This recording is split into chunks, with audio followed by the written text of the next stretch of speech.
see. So, hello, Facebook. Greetings and all that. Coming to you from a little different format because I've been having some issues with Facebook, but we're going to work that out. Um, got a live panel today, discuss a very important topic.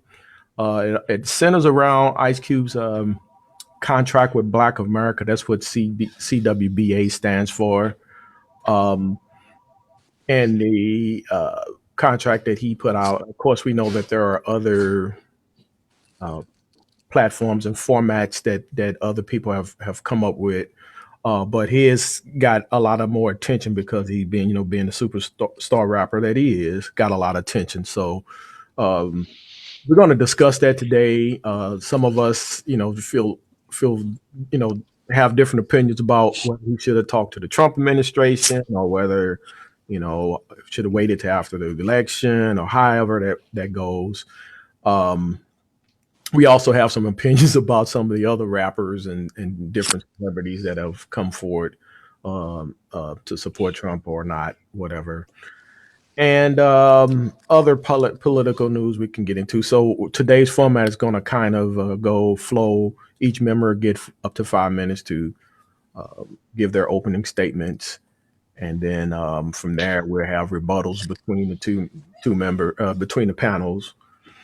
And then after that, we can take some Q&As from our audience. So um, with that being said, we'll go ahead and let them introduce themselves, starting with Brother Salaam here.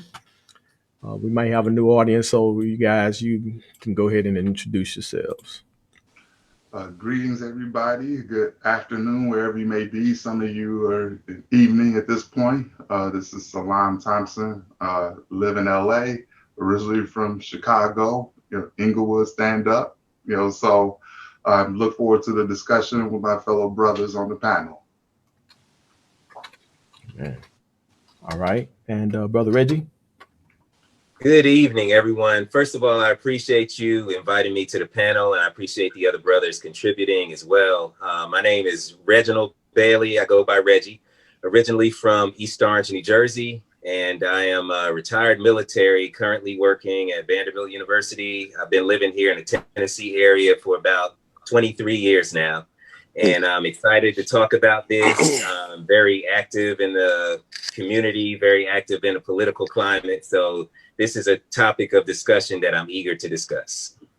All right. And the infamous man behind the camera, Brother John Joyner. Greetings, brothers. Very, very honored to be here with the rest of you guys, man. My name is John Joyner, coming out of Chicago, Illinois, born and raised. And it's interesting you say that, Brother Reggie, because I actually lived in Nashville in the 90s for quite a few years, man. That's the only other place I've ever called home. Love Nashville, Tennessee. Yeah, man. So just really, excited to get into this, to dig into this and kind of hear you guys' perspective, share my 2 cents for whatever it is, man. And looking forward to having a lively, man, and hopefully impactful debate with you guys. Awesome. And last but not least, our brother Chris. Go ahead and let them know who you are, brother. All right, now, my name is Christopher Keith Tucker McCaleb, originally from East St. Louis, Illinois. Lived in St. Louis most of my life. Now I've been in Columbus for the last 3 years. So, again, kind of to echo the brothers here, hey, I'm just here to observe, learn, and chat it up, talk about what we can talk about and hopefully add some substance. Awesome. So that being said, we're about ready to get to rocking. So again, just to reiterate for the listening audience, a couple of weeks ago, or maybe it's been a little longer than that, but it's been about 3 weeks now, 4 weeks. A big controversy was stirred about 3-4 weeks when it first started. Yeah, big controversy was stirred when Katrina Pierce of the Trump campaign decided to publicly thank Ice Cube, which he probably wasn't expecting that to happen at this time. It's not. he probably got caught off guard too, like the rest of us. But right. But knowing them being the opportunists that they are, they dropped his name. And so they started a big whirlwind and different people from all over the place. And I've checked to see what different celebrities had to say and different public figures from even from, we were talking about Willie D earlier. The brother's political now. He's educating himself. Obviously, Boyce Watkins and Roland Martin and some other people, even Dr. Claude Anderson. He was on the Breakfast Club recently, and to my surprise, Dr. Anderson said, "Hey, normally I wouldn't even be thinking about voting for anybody right now because these people are not listening to us as Black people." Uh-huh. But he views the Trump administration as a quintessential threat, so he's going to vote this time. Yeah. But then he said, "But 2024, y'all better meet some of our demands." So with that being said, to lay some groundwork, we're going to let Brother Salaam go ahead and kick it off. You got 5 minutes, Brother Salaam. The clock will be running. Since it's Saturday, give me that doom doom doom like they do on pay-per-view boxing. So, You want what's the old boy name? Just get ready to rumble. Michael Buffer, yeah. I'll jump right in, to the shallow end first, because here we are again in the dynamic of us, selecting between two old white men, and just being flat out, frank about that. Now, make no mistake about it, Donald Trump is an existential threat that's in the White House that should be dealt with. So I'm fine with, if there's an end game, a short-term end game, removing him, then I'm okay with that. But my question is, what comes after that, number one? And number two is, like, a lot of the things that we use, and rightfully so, to point out how this man is no good to lead a country, let alone Black people, and expressing our needs. I just want to know, like, where our collective soul as Black people are as far as morality compasses is concerned, because America clearly ain't got one at this point. At this point, and in points prior, we Black people have been called upon to be the electoral Christmas addicts, in these types of political engagements. And we have a case where we need you to save America. I'm like, but why? Or I just don't understand that. Why? I do understand, but for the sake of discussion here, they're relying on us to do their dirty work of cleaning their soul. And that's my problem with that there. My thing is, if we're going to use, I like to use consistency as a model, use consistency as a basis for which we have our own set of demands. And that's not going to get done in 3 days, but we have our own set of demands that we don't waver from. So if you look at the Jewish community, they have set boundaries, they have set issues, they have a set objective gains that they look to see, and they don't deviate from that. Even though there may be philosophical differences in that, population base, okay, that's cool. But I think that what's happening is, because we are struggling to find our way in this political climate, we're struggling to pick between the proverbial Pretty Tony and the proverbial Goldie, for the Mac reference for those who are out there, you recall. And here we are, as the Black folks is this as China, trying to say, I choose you, that kind of thing. So it puts us in a precarious situation. What does that mean, going forward? Okay, we select, Biden. Okay, Biden comes in. Okay, these are our demands. I have no problem with that either. But Trump, frankly, I don't think he's going to talk with us. I don't think he's frankly really open, with us, to be honest. It's just it's a layered thing. It's nuance, by every stretch of the imagination. But it's like when we ask the question of where do we go, Okay, we got the short-term gain, and then we got the long-term gain. And yeah, how are we going to win? I mean, like, well, we don't mind dying for this hill, on the short term, but as long as we're connected, that rope is connected to our long-term goal. And right now we seeing embers of other little fights that are coming up because of this issue. And one of those embers, now we have our brother Rizza Islam and Jamel going back and forth. You know what I'm saying? And Jamel, I love her, I respect her, and also pivoting off of that, but on the same plane, we had the Queens on BET Soul that were asking Ice Cube, well, what about something for Black women? But what I remember him saying, he said it was a contract for Black America. And Exactly. aren't Black women part of that Black America? I was lost with that. And I didn't get a chance to dig into like Fox Soul, how they came about, who their finders, who their funders are, stuff like that. But both of those instances, the Rizza Islam and Jamel Hill spat, and that angle that they took with Ice Cube, Lisa Ray, Claudia B. Jordan, I forgot the other girl, that angle they took, it tells me that they're splitting off and they're pitting Black man against Black woman. And that's very troubling to me. And so we have to figure out a way how to circle the wagons for one and keep them, out of our business. Because Jamel Hill said something interesting. She said that there's a you got 1 minute, brother. Okay. Just There's a patriarchy within the Black community, and a Black man may be a male, but that so-called equity in being a male is minimal in comparison to the debt that he has as his skin color. So it's like if I had $200, and Jamel Hill in this case is saying, well, you got $200, you ain't broke this and the other. I'm like, but Jamel, I'm on check systems. Okay, my bank account is overdrawn. You know what I mean? My credit is bad, so everything I do, I gotta go cash my check at the liquor store. You know what I mean? So I can't move in that sphere where, okay, you had a checking and savings account for this long, so we can determine your credit worthiness.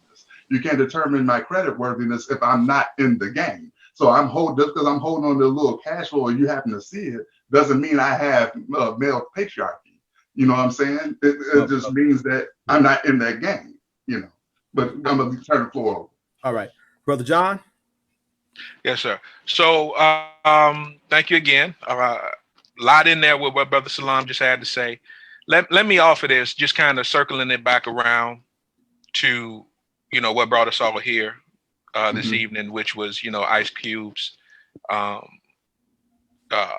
gambit to kind of present this quote unquote contract with Black America to the presiding powers that be, or in Biden and Harris's case will be potentially, and all of that.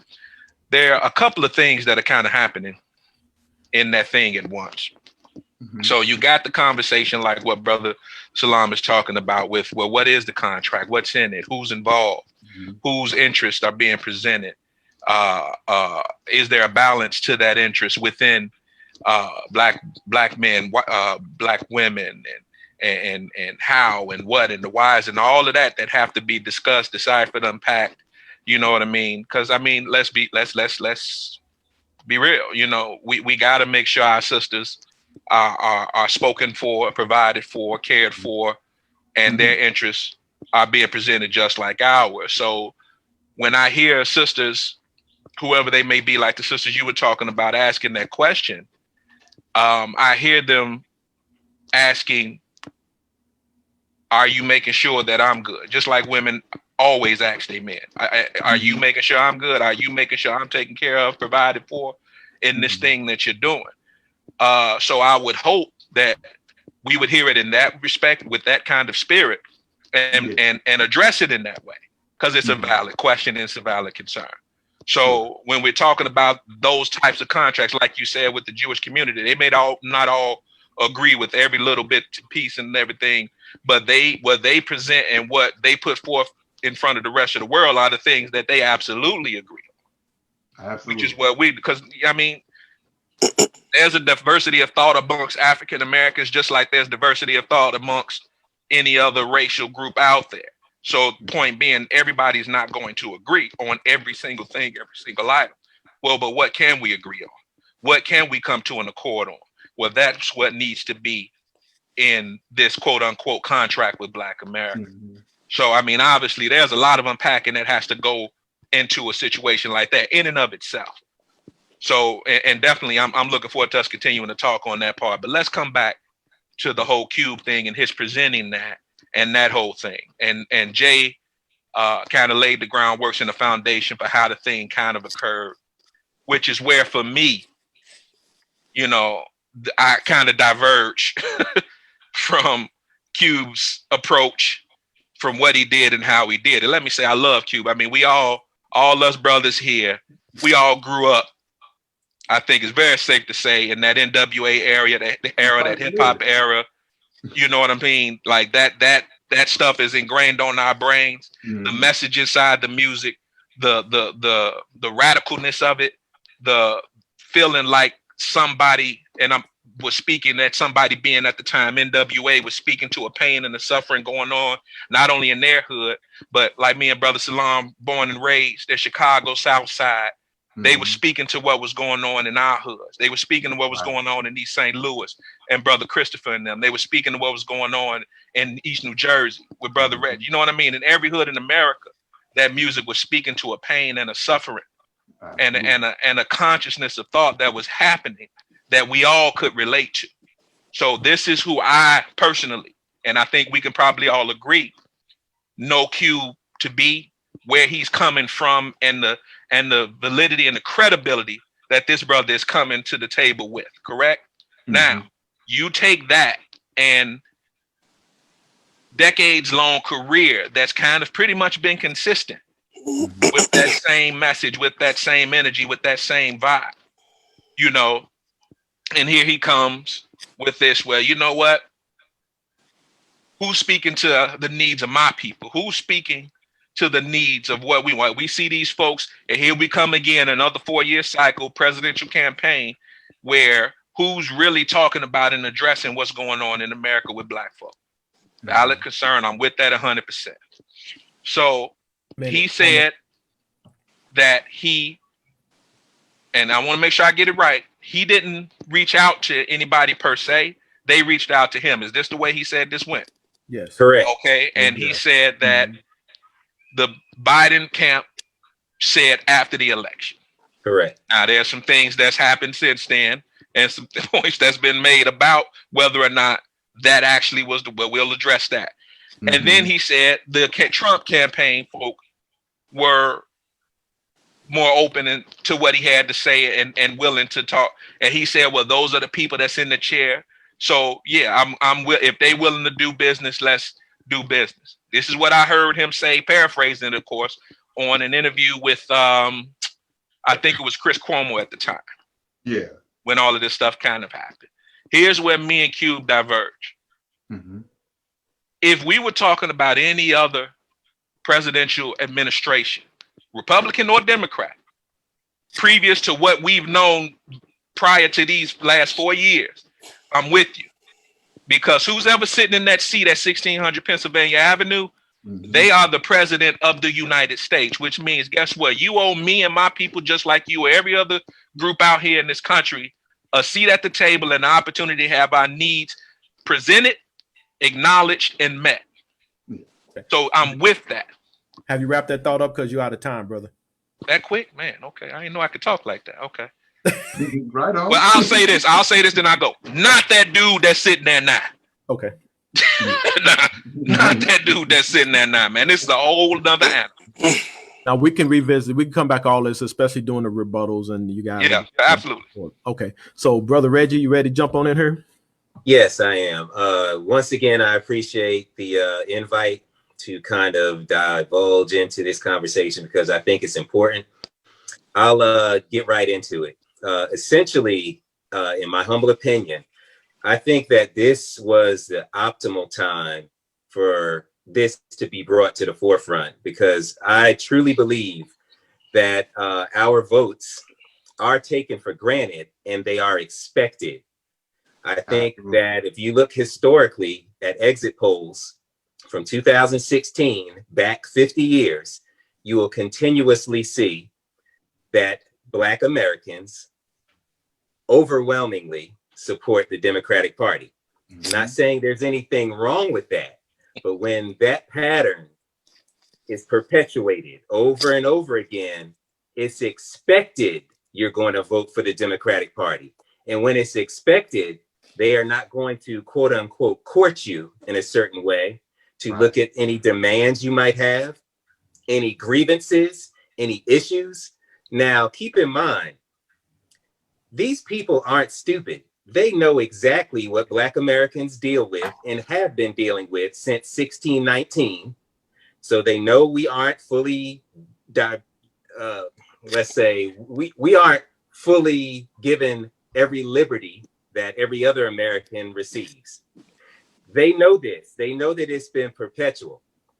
So why aren't they being the Democratic Party? Because that's who we're supporting with our votes. I'm looking at an exit poll right now from 2016. It says that 82% of Black men voted for Clinton. 94% of Black women voted for Clinton.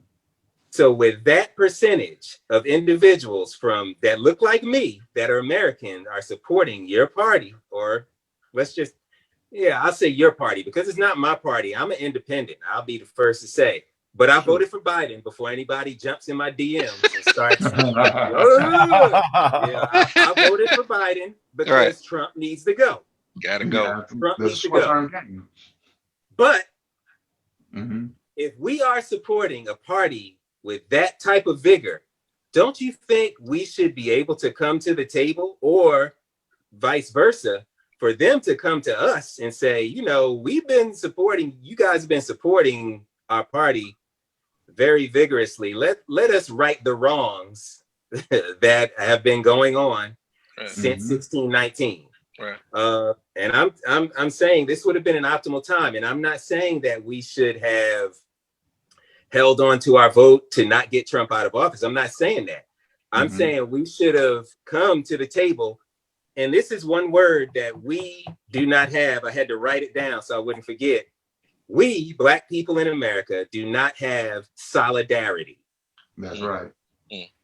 If we collectively as a people said, you know what, that's right, we should have these demands met before, and have them written down and say, in my first 100 days, we are going to do this, this, this, and this for not people of color, not the LGBT community, not dreamers, Black people, Black Americans. If we would have got him to write that down because he's the nominee, the Democratic nominee, then we would have had something in writing that says his feet are held to the fire to do something for Black Americans within the first 100 days, first 6 months, whatever. Write it down. So I think this was an opportunity squandered. Do I think Q went about it wrong? That's iffy. Do I think he had the right idea? Yes. And I'll end it right there and continue on a little bit later on. All right, then, Brother Chris, you ready to jump on in here? Sure. Jay, when you first asked me about this, I think my first quote was, I never have dinner with the president. I never have dinner with the president. I never have dinner with the president. You sure did. And when I say your ass again, I'll be hesitant. Right? Yeah. Okay, so a lot has changed in, 30 years or so. So true. So now the way I look at it, I'm not right, all that. So specifically with Q, I've seen him on a lot of different formats. I saw him on Jamel, and a couple other podcasts and whatnot. And the one that I saw that I could stop after that one, I didn't see the Chris Wallace one, I didn't need to, was the one he did with Roland Martin. Okay. So to me, that was the pivotal one for me, because Roland is a person who happens to be very astute when it comes to politics, in terms of the players, knowledge, history, and all that. So unlike some of those other formats where they were more so enamored with Cube and all that kind of stuff, this was the first one where he was actually challenged, okay, on some of his premises. For Cube, I hope, that his intentions are pure, certainly has some good things to say, but again, when Roland challenged him, like say, for instance, on the platinum plan versus his contract, and when he talked about how, there's some things in his plan, and Cube was like, well, that's got some overlap in mine. But when Roland pointed out to him that, no, actually, there's nothing in your plan that's in his, instead of him taking that, he became defensive. Okay. So when he began to educate him on the CBC, different people that have actually been doing this work for years and years, instead of him saying, again, how this thing works, you know what I mean? You trying to talk to the president per se, but, you got the Senate, you got your mayors, you got all these other entities in politics that go all the way up. I live in a state where Jim Jordan is a congressman, and, so those are the guys, the Senate is the ones that put a Supreme Court justice in there. You know what I'm saying? So what happened with Cube when he was dealing with Roland is, again, Roland was trying to hip him and put him on game, trying to get him to stop playing checkers and play chess, in terms of how this actually works, right? How you actually get change.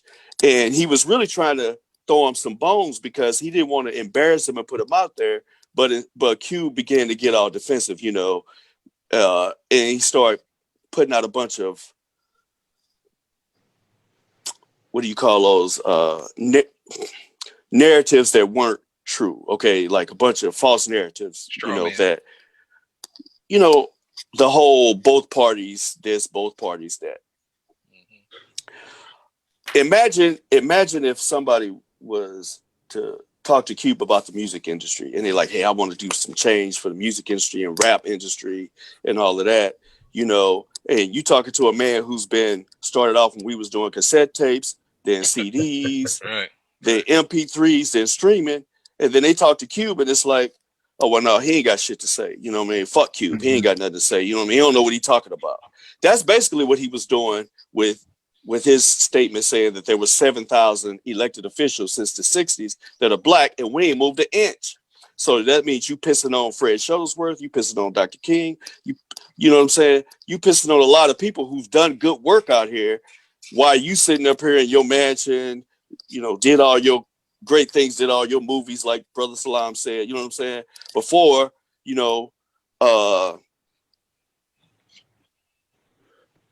you said, with a white Jew telling you what to do, you know what I'm saying? Now all of a sudden you all in there with him, you know what I'm saying? So, the thing is that, there's a lot of nuance, there's a lot of depth to what can be done, what should be done, and how it's done. But for Cube, it seemed like to me, his posture is, well, you got to get on with my plan. And so when people were talking to him about how these things get done and giving space to people who have already been doing these things that he's talking about and been on this stuff for years and years and years, he just dismissed it. Right. And so that made me think, well, no, this is more about you. It's more about you. And so while some things you say may have merit, that's cool. Tell you another thing. If we're going to talk about politics and you're going to talk about this stuff at the highest level, I don't need to hear from Ice Cube. I need to hear from O'Shea Jackson. You know what I'm saying? I don't want to hear from Young Thug, Lil Wayne, Young Jeezy. You know what I'm saying? Ain't nobody taking you seriously like that. Ain't nobody taking you seriously if you got on the skull cap, your beard like Grizzly Adams. You know what I'm saying? And you still going by the moniker of Ice Cube. Ain't nobody. Hey man, I know who Ice Cube is. I'm the one of the cats that's defending him for being one of the greatest lyricists, You know what I'm saying? When they talk about the great rappers of all time, like his name don't even come up. So I defend him on that. All right. But when you in this space, you need to be O'Shea Jackson. You know what I'm saying? You need to be Jared Kushner ain't taking you. Oh, Mr. Cube, you want to come in? No, man, come on. So that's where I'm coming from. You know, I think again, you know, if you're gonna go in this space, man, there's a collective that needs to happen. And there's a lot of people that's already doing great work. You can't piss on the CBC. You could critique them, you know what I mean, for things that you feel like they may have missed. That's all proper and good. You know what I'm saying? But, you know, you can't go at this with these, you know, these dualities that aren't true. You know what I'm saying? You can't act like, well, you know, both parties this, both parties that, because what you're dealing with now is a sense of fascism. You know what I'm saying? And if you don't know your history, man, you know, you just can't, you know, he talk about how he's a lot of great minds on this contract. Okay, well, who are they? Because I ain't heard none of their names yet. Why is that I don't know who they are? Why is you the only face of it? So there's some issues, you know, I could question the timing, you know, I'm not really going to go there per se, but you know, some people question the timing about, hey, why now? Why, you know, and when they asked them, this is the killer part, when they asked them, okay, well, why weren't you on Roland's show? It was like somebody asked, well, why now? Why not before? And he's like, well, I was just being an artist. What? I was just being an artist, but now I need to swoop in and tell y'all Negroes how it need to be done. And it was just like, come on, man, there's plenty of people been doing plenty of things out here, Right. in Congress, in the Senate, on local levels, Right. that you're just ignoring like they ain't done shit. Right. And, you know, for you to act like we ain't moved an inch, then this is like, I just cut shit off. Like, I ain't got to hear nothing else you got to say because this is about you. And when he tried to put you on game because ain't nobody more scholarly on dealing with Republicans, the laws, the judges, the nuances, the sticky of the icky than Roland Martin. You know what I'm saying? Ain't nobody, you know, but he just became all defensive talking over him. So it's like, he's like, okay, well, what was you doing? Well, why come you wasn't talking to him? Why was you talking to him? Well, I'm a journalist. You know what I'm saying? So it's like, he's just all defensive. So it's like, to me, he's out of his league. He's overwhelmed. He's over his head. You're out of time. That's the issue. You want to wrap up your thought? No, that was it. Okay. So that's good. That's good from everybody. Some different perspectives. I like that. I like that we're not all singing the same. We're not all singing the same note. We're not all. We're not all singing the G note. You know, and Brother Christopher just brought up some really powerful stuff, man. And everybody did, man. You're absolutely right, Jay. Yeah. And that's why I'm even more excited than I was when we initially started talking about this. That everybody's bringing in different angles and different perspectives to kind of consider. And that's the thing about this whole situation, man. There's so many layers. Yeah. You know what I mean? To this, there's so many layers. There's so much stuff that has to be unpacked, examined, you know, taken into consideration. The whole federal versus local versus state. Exactly. The whole understanding the history of it. Yeah. All of that. And I'm, you know, just to focus on one of the points Christopher made. You know, and this was something that I heard Ice Cube say, and I don't want to turn this into, just before I make this statement, I do not want this to come off to anybody as some let's shit on Ice Cube thing. That's not what this. I love the brother, like I said, and I get it, and like all of us said on some level or another, his intentions were good, and what he did is something that's absolutely needed. I said it, Salaam said it, Reggie, Chris, we all agree that what he did is something that's absolutely needed to do. We always got to keep our interests, our needs in the face of whoever's sitting in that chair. Yeah. Where we may diverge in terms of how we feel about it is the approach and how it's going about. What's the strategy? Is there a strategy? Things like that. But the thing that kind of really, so I just want to say that, this ain't a crapping on Ice Cube thing, but the thing where I really took issue with him, he kept making this statement, at least in the earlier interviews, and he's had quite a few since, you know, this all began. But in the earlier interviews, I heard him say a number of times, he made this statement that just irked my spirit. I ain't here to play politics. Well, nigga, they playing them with you. Preach, and preach, if, like you just said, man, if you gonna step into that arena, Get your ass in the ring with Mike Tyson talking about, well, I ain't here to box. Oh, really? Right. Okay. Preach. Okay, wait, Preach. see what happened when that bell rang. And Mike stepped his ass across that ring at you. Right. Preach. You don't get into this game, man, with these kind of people not understanding what you're getting into. Right. Like you just said, understanding the history of it, understanding the strategies involved. Like you said at the top of it, Jay, understanding that those folks are going to be the opportunistic, manipulative asses that they are, and take what you did and turn it into what they wanted it to be. Right. So, John, before you fire off, man, listen. Before you fire off, give me a second here, because we'll let you guys, have questions and answers and rebuttals for each other.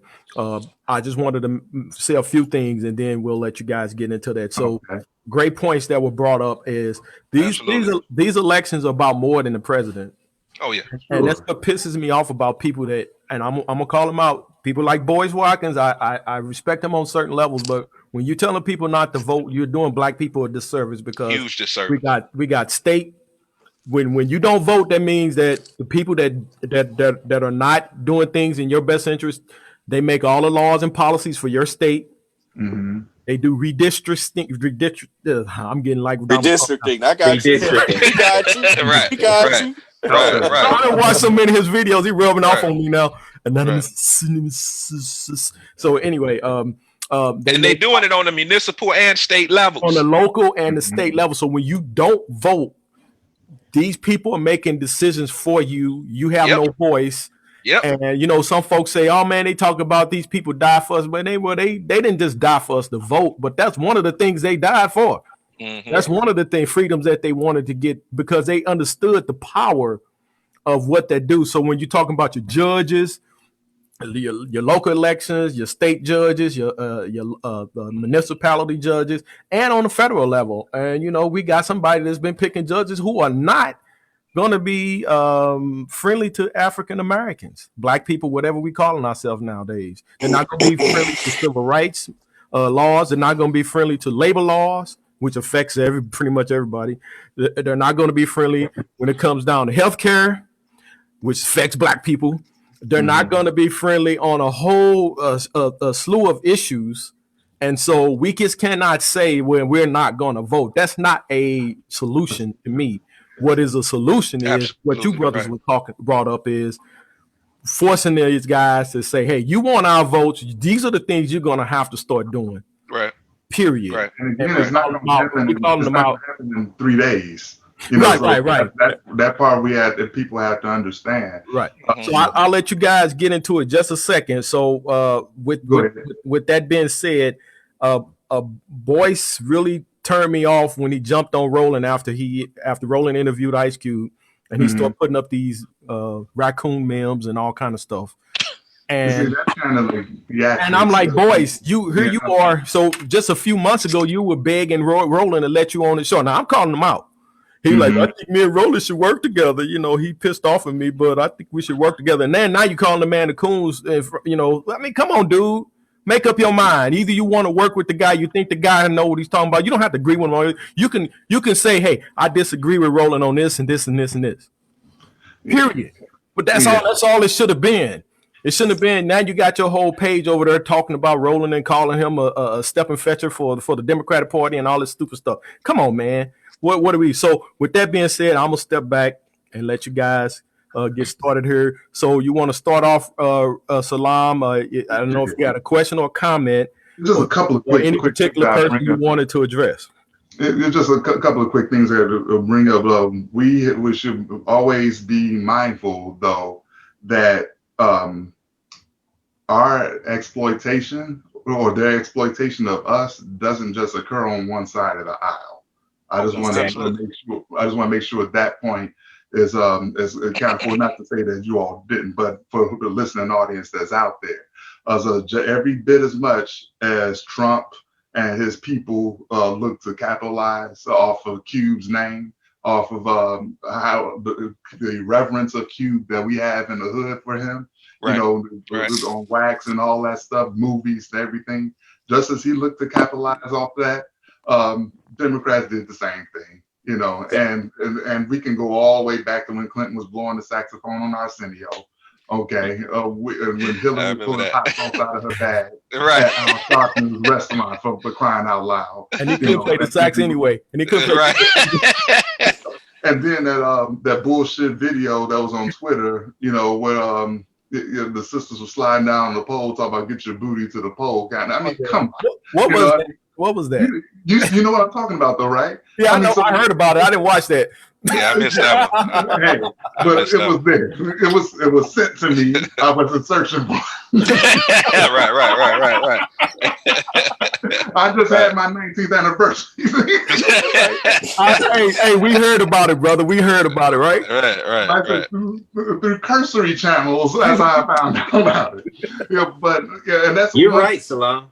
Yeah, and the second thing that I want to be sure to note is that you hear, like, remember when John Kerry was running, right? Mm-hmm. And when Puffy had that vote or die campaign, that's the first time I heard this. We're talking 16 years ago. Yeah, but it's one thing to say, get out and vote. Okay, but you vote for who? Vote for what? What's the end game? Are we on the same side when we vote? Because I tell you something, there's two prominent people who are Black, who have yet to vote in an election, as they self-admitted. One of them was mentioned earlier, Mike Tyson. The other one is Shaquille O'Neal. Man, okay? That blew my mind, bro. Yeah. I never heard that one before. Yeah. We saw not just one particular episode, but multiple episodes on Inside the NBA, and then the little TNT features the lead-ins that they have to talking about police brutality, to talking about the Colin Kaepernick thing. Yeah, we saw what Shaq's angle is. So this is a classic example of a brother who he's self-admittedly, you know, I'm not going to bash on him for not voting, but hell, he was 20 when he got in the league. You're traveling, you're making $100 million, you know. So I'm not going to even go there with it. But what I'm saying is, if you're taking that mindset to the polls, there's no guarantee that your outcome is gonna like come through if it's how many other folks is out there like that. So what you're saying is he doesn't know what he's doing. What you're saying is he probably don't know what he's doing at the poll. Yeah, nobody's not doing. And then another thing, speaking of that, but we're real quick. And then when Shaq was on that whole police brutality thing, you know, I don't know about that. Talking like Lil Wayne, I don't know about all that. Remember, he wanted to be a sheriff. Remember that? But he moonlights as a sheriff, as a deputy. So I that's where it is. Yeah. You know, it's just that we don't know like what the mindset is, and also, frankly, let's not forget. I mean, like, because I think it's set up to where it looks like Black men are going to be the scapegoat in case Biden doesn't win, you know, from the issues that I initially opened with, and it looks like that I'm keeping my eye out on the vote of the white women, whom I just frankly I don't trust. 63% of them voted for Trump. Okay. Yep. The sisters on BET Soul, if they all happen to be able to watch this, please know that white woman over there, she don't relate to your gender, even though y'all got the same gender. She looking at her bag. She looking at her skin. You know, she got a far more equity, the equity and debt that I talked about earlier. There's far more equity in that white woman's skin than it is in her gender with you. You know, so please be mindful of that. So we're talking, and then also I don't trust big business either, because we know that I haven't heard anything that Biden said in his campaign that would be favorable to big business, and big business has been pretty quiet through these days in the home stretch here, you know. So I'm just finding it like this. I'm not a fortune teller or nothing. I just find it hard to think that big business not going to have their final say as to who's going to get in there to do their interests. And I don't think that if I look into the heart of hearts of white women, I would be venture to say that they may not be ready for a Black woman to be a second in command when not a white woman has ever ascended to that spot. Well, you remember the white women that voted against. You remember the white women that voted against Hillary because she was a woman. Absolutely, absolutely, yeah, absolutely. But now here we have Kamala, okay, and I don't know if they're as ready for that action as they pretending to be the liberal folks, of them are I pretending. guess we're gonna find out, right? Mm-hmm. So stay tuned. Yeah. Okay. Well, also, just for our audience, you know, when we're done, we'll take some questions from you guys. I know these guys would be love to answer some of your questions. But also, real quick, here's one thing. Let me do this real quick here because I forgot that I had this. So you probably ain't got no comment on this one, but if you guys want to comment on that, Hold on, wait. Let me see. Rapper 50 Cent on Monday. Oh yeah, this. I mean, he came out and said this. You know what? I eat a snack to that one. Yeah. Wait. Just hang on. You got him, and then you got your boy. Lil Wayne claimed he read the 1 page. I apologize to the audience for the smacking coming through. I'm sorry, but we chopping it up. Yeah. Lil Wayne claimed he read the Platinum Plan, and then let's not forget what Lil Wayne said 4 years ago or whatever it was about Black Lives Matter and people getting gunned down. It was basically, it's not my problem. Yeah, he's irrelevant. I don't even know why he's being given any press time. To be honest with you, I honestly don't understand that. Because he's a rapper. But, but this is the thing. Let me chime in real quick. Go ahead. To echo on what Salaam stated, how both parties actually use Black culture and how let's keep in mind, you remember some months back when Cardi B was in the news and she was talking one-on-one with Joe Biden. Right. Yeah. Did we see pushback when that was transpiring, or did the Democratic Party embrace that because she was bringing the young people to the Democratic Party and her demographic to vote? Okay, so I find it interesting that it's an issue when Cardi B talks one-on-one with Joe Biden, but it's more of an issue when Ice Cube actually presents. And I'm just going to read 5 of the things that's on his contract with Black America. 1 is bill to guarantee Black opportunity and representation. 2 is bank lending reform. 3 is federal funding of baby bonds. 4 is Federal Reserve and government pensions. 5 is finance oversight. And there's a few more, obviously. Yes. Now, I understand this. What he's presenting isn't wrong or isn't is not something that's disingenuous. It's not something that's going to affect Black people in a negative way. We can debate whether or not it's timing or not. I understand that, but I must say, Cardi B didn't present any of this. Absolutely. And she was embraced. Why is that? So let's contextualize some of this stuff and put it in its proper light. First, let me say this.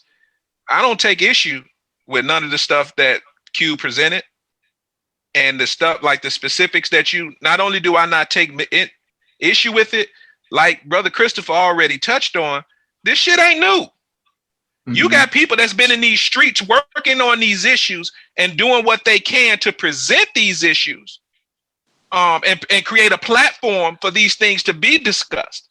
Unfair lending practices to the minority community, access to funding and dollars and things. Come on, man. There are people in every hood that we all have come from that have been discussing these things, that have been saying, hey, listen, this is not right. This is not fair. We're being cut out of this stuff. These are arguments that go back to the 40s, man, when brothers was coming home from World War II and them white boys was getting them GI loans and the brothers wasn't getting them and they just came back from fighting a war. And them white boys was buying homes, which we all know is the seed to any kind of generational wealth. Home ownership. We were cut out of that game for decades, man. And then when we were given the opportunity to do a little something, what did they present then? Redlining. Absolutely. Do you see what I'm saying? These are not new issues. I understand I'm not trying to devalue in any way what Q presented, because clearly these are issues that still exist, and you keep presenting them until they're addressed. So I'm not saying all Q don't present that. People been talking. I ain't saying that.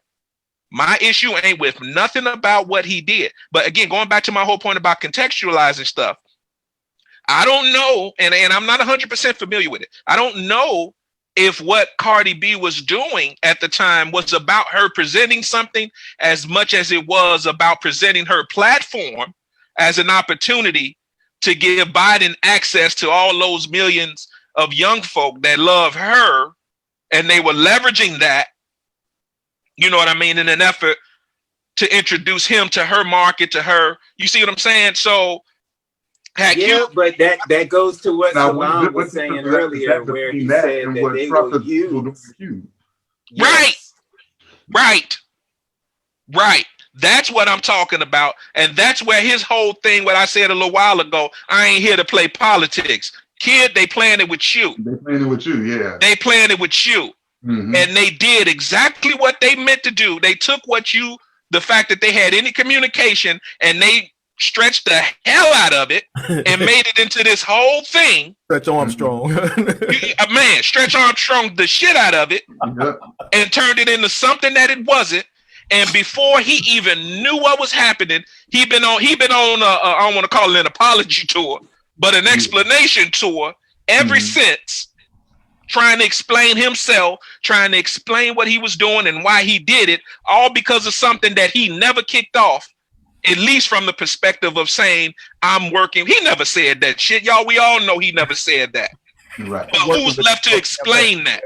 Who's left to clean that mess up? These people don't care, man. As long as they get out of it what they trying to get out of it, that's all that mattered to them, man. It's all optics, yeah. We all know that a lie is going to circle the globe 3 times before the truth does. So got a chance to get up out the bed. Yeah. And that's the thing, man. So it like a lot of us, come on, man. If you gonna come to that table correct with your pen, your paper, your thesaurus, and whatever other tools you need to do business at that table the right way.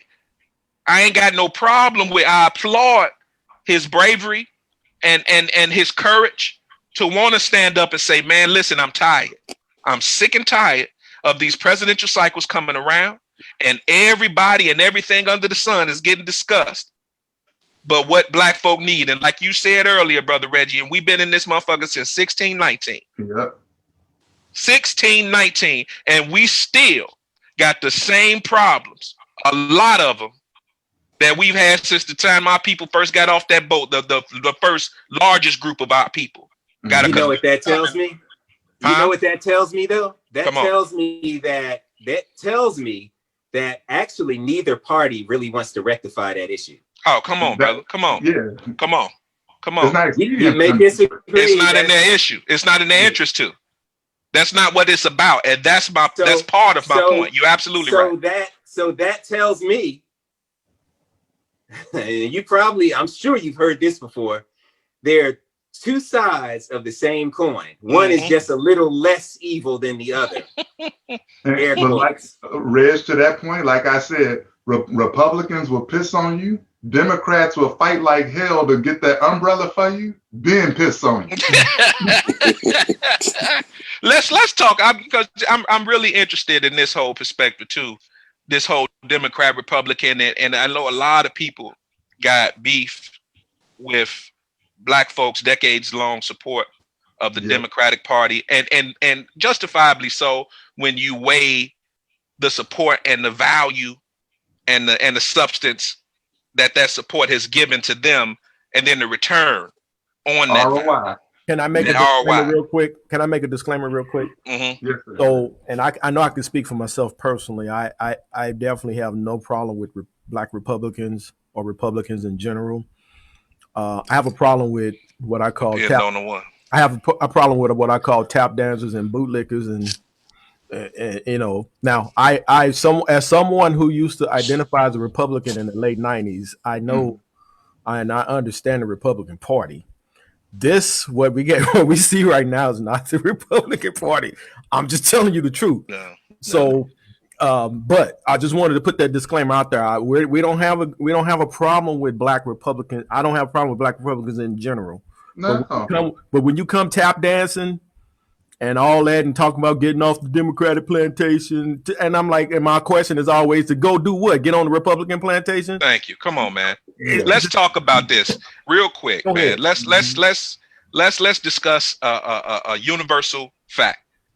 And this is Black, white, Asian, Hispanic.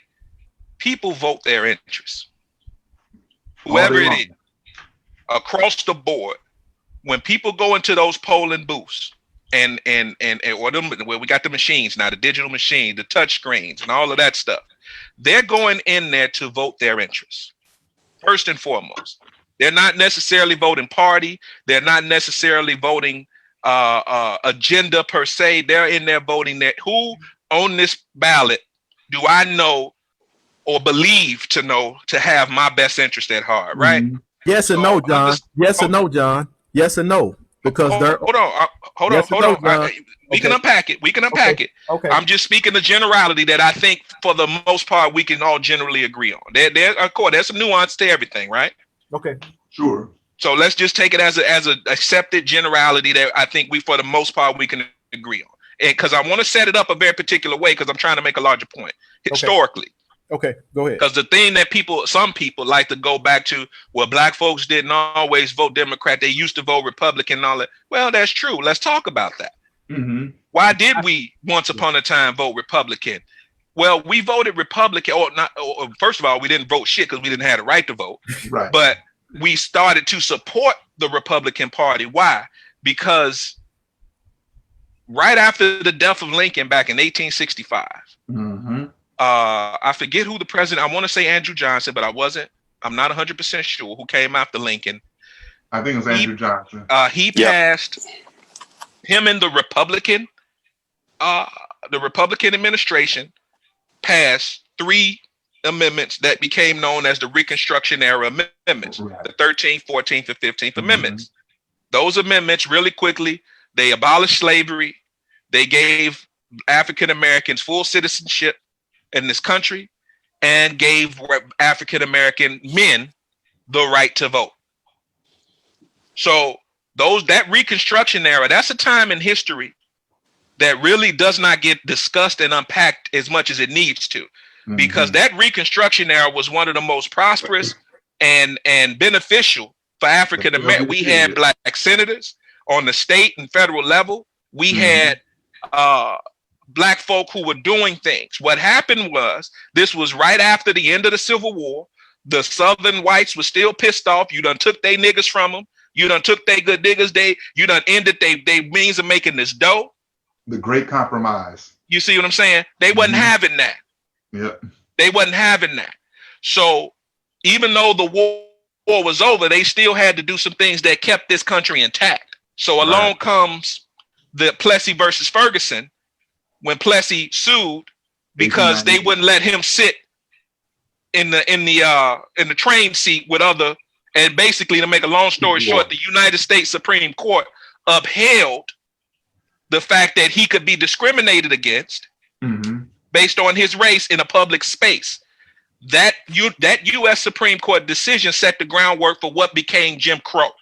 Absolutely. You see, but it all started with the Reconstruction era amendments that were brought in by the Republican Party. So if I'm a Black person back in 1865 and beyond, who you think I'm fit to support?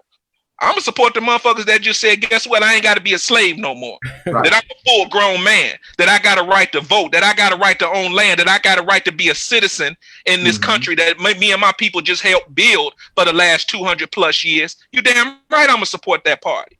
And that support lasted until the Republican Party got to a point where they said, well, you know what? This whole business of doing this whole Reconstruction and this abolishing slavery, that ain't really where it's at, man. We need to get back on this money. Yep. So the Republican Party, their agenda shifted to start to deal with things that were more about money and less about social justice, if you will.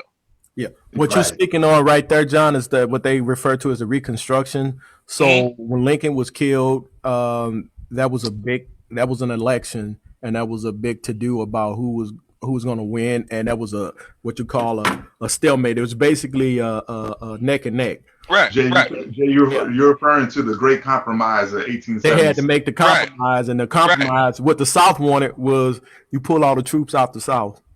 No federal oversight in the South. No federal oversight, which again led to, like I said, to the Jim Crow laws and all of that other shit. And they stayed out of it. William Levy was the name of the senator who introduced that idea, to basically sell the idea that, okay, in order for us to make money, because remember, white folks were broke. They were broke as shit after 1865. So we were the ones that was getting the bag because we had the jobs, we were blacksmiths, we were farmers, we did all that. Tradesmen owning land in government and political positions, all of that. Yeah, 13th Amendment. All that. So then they were like, well, fuck this. So 1877 rolls around, they pulled back federal oversight, and then in comes Jim Crow. And comes plan, and comes everybody. That's why you had Devil's Punch Bowl happen right after all of this in Natchez, Mississippi, where black folks were basically enslaved, even though after they passed the 13th Amendment. Right. But real quick, here's where the shift happens. Because we're going along, we got all this stuff going on. Now here comes the Great Depression. Right. Knocks everybody on their ass. That's where it started happening, yeah. Knocks everybody on the whole country. Boom, we all broke. We all out of jobs. But of course, it hits us the hardest. Why? Because that systemic racist shit is still in place, where 25% of the white population, male population, was unemployed. 50% plus of the African-American male population was out of place. Because the few jobs that we did have, the white boys weren't finna walk around and let us have them jobs. And we couldn't join unions either at that time. No. But here's where I'm getting with that. You're absolutely right. So who comes along to deal with the fallout of the Great Depression that's affecting the country? FDR. Franklin Delano Roosevelt. That's right. What does Franklin Delano Roosevelt present to the people in this country? This thing called the New Deal. And you have to be a fool not to want it. Exactly. The New Deal that was going to address the loopholes in the banking systems, that were going to address the agricultural issues that were affecting farmers, because we were still very much a largely agricultural based country, where in terms of GDP, that were going to address the fact that there was no social safety net for people because everybody out on the streets hungry, no food, no nothing. So he put in programs that started to address all the Social Security Administration formed, the Farming Security Administration, and a couple of other things, and some act, the NIRA Recovery Act. So he was the first quote unquote socialist president. Yes, exactly. Very much. Yeah, but who did it benefit the most though? Oh, I'm getting there. Well, yeah. I'm getting there. Wait. Do we have time limits on this as well? Yeah. John, I'm done after this. Because here's the shift. Here's the shift. Because when FDR, what was he though? He was a Democrat. So we getting kicked in our ass the worst. So we got a president coming in saying, here's this new deal that's going to fix all of that. Does it have specific things in it that the Reconstruction era amendments had in it, specifically addressing blacks? But no, Northern blacks believed if we support this, this is going to help everybody, because the way we're being taught that this new deal is going to push everybody from the bottom up, right? So blacks then shifted. That sounds familiar. I'm sure it do. Blacks started to shift their support from the Republican Party to the Democratic Party. That's where it began. That's where it began with the New Deal brought in by Franklin Delano Roosevelt. Now we both know, or we all know rather, that we got sold a bad bill of goods with that shit. Because like you just said, Brother Red, who did it really truly benefit?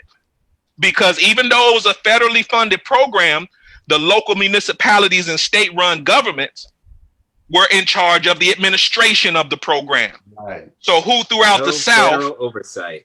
There you go. Who throughout the South are dealing with the administration, these racist ass Jim Crow governments Yep. are still the ones administering this quote unquote New Deal that's supposed to benefit all the poor, but guess who benefited more than others? But that my point in bringing all of that shit, and I wanted to bring it all the way back around. This is where that shift occurred, where blacks went from supporting the Republican Party to the Democratic Party. But in both cases, why did that happen? Because blacks believed at the time the Republican Party was the party that best served their interests. And why wouldn't you believe that when they just made 3 amendments in the Constitution that said you're free, you're a full citizen, and you got a right to participate in this political party? I mean, in this political. It sounded good. It sounded wonderful, didn't it? Mm-hmm. Yeah. And then here come FDR and the Democratic Party during in the wake of the Great Depression, saying, "I got this brand new deal for you that's gonna fix out here for the poor." And who out here more poor than us? Right. Right. Okay. So we're gonna Keep in mind, real quick, real quick. It's not even gonna last 30 seconds. The 15th Amendment granted the right to vote, but exercising that right was an entirely different animal. Oh yeah. Right. That's where Plessy versus Ferguson and Jim Crow come in. Right. So this is what we're going to do. So John segued into a great conversation. So he already brought up FDR. At some point, one of you guys, or maybe myself, or we can go to Eisenhower, because that's another shift. Eisenhower, and then LBJ, of course. So go ahead, brother Reggie. Take off. So yeah, so essentially, I wanted to just touch on something that I wrote down a little bit earlier. The reason why I believe that we don't really have a voice, and the reason why we aren't really taken seriously, is because we, Black Americans, don't have a super PAC. Come on. Capital = power and voice. I'm sorry, brother Reggie. Capital one second. Reggie. I'm sorry, brother. Power and voice. One second. Hey, you guys that's watching, can y'all give us some likes and some shares? So you can share this link for us, please, so we can get some more folk that need to hear There's a damn good discussion going on, man. Let's get these people. Let's get this out here. Get some likes and stuff for us. We appreciate it. Go ahead, brother Reggie. Yeah. And I say super PAC. I really wouldn't like a super PAC because of the nefarious things that go on with campaign finance and all of that. I would prefer that we actually develop a way to have like a grassroots, like Bernie Sanders talks about, how we have millions of Americans chipping in $10, $20, and it's a collective. It's not a group of unknown people who we don't even know who they are, and they can, kind of do backdoor deals. You hear me, Salaam. So I really don't want a super PAC, but I think the faster we have some type of organization, whatever that might be, where we have capital, because money talks. We all know this. And if we don't have money talking for us, we are never going to be heard. And it's essential that we demand that we be taken seriously, because as we all know in this panel, how many trillions of dollars Black people are responsible for? We generate trillion. That's what they say. Yeah, we generate how many trillions? That's a good question. 7, so, I believe. So it's not as if we would ever have solidarity to actually endeavor in a boycott of something, so that we could show people we really can make this world move or stop if we stop spending our money. If we could ever have solidarity on one thing, we would show these people that our voice needs to be heard and our demands need to be met. And that's all I got to say right now. Okay. Brother Chris. Really quickly, to answer his question on spending power for Black America, I just pulled this up real quick Google search where News One, February 10, 2020 article states that, based on the fact that there are nearly 50 million Black people in the United States, Black consumers spend more than $1 trillion a year. Okay. So it's $1 trillion a year in spending power that Black America generates in this country, just in this country alone. Thank you. There you go. Yeah, a good point, eBay. He just brought up about capital, Black folk having access to capital, which is one of my pet peeves right there. But go ahead, brother Chris. I'll let you jump in here. Oh no, I was just listening, but you brought up something you brought up, the 50 Cent and the Lil Wayne and all of that. And, you know, it gets frustrating for me because I've been a news head since I was a kid. You know, I had I read newspapers every day. I used to have a newspaper in my briefcase where all my books was. When I went to Lincoln High School, every day I had a newspaper with my books and I read the whole thing. So Lincoln High. You know, I know. You know, I know all about Lincoln High, East Side, East Side High. Yeah, I know about all of them. So, you know, I know that there are many layers to, you know, all the different areas that we're talking about, you know, whether it's Democrat, Republican, et cetera, et cetera. So it gets frustrating to me because I'm like, to a degree, I'm like, why the fuck I give a damn about what 50 Cent think? Right. Why I give a damn about Lil Wayne? You know what I'm saying? Like, he's Lil Wayne. Right. Brother Chris, here's a rebuttal. I don't care about what they think. I care about what those uninformed fans of theirs think. And that's, you know, That's what? true. It's something to that. But again, I'm just an old guy. I'm get off my lawn. So I understand that I have limitations. I got limitations. You know what I'm saying? I only have so much bandwidth that I can deal with and keep my sanity. Okay. But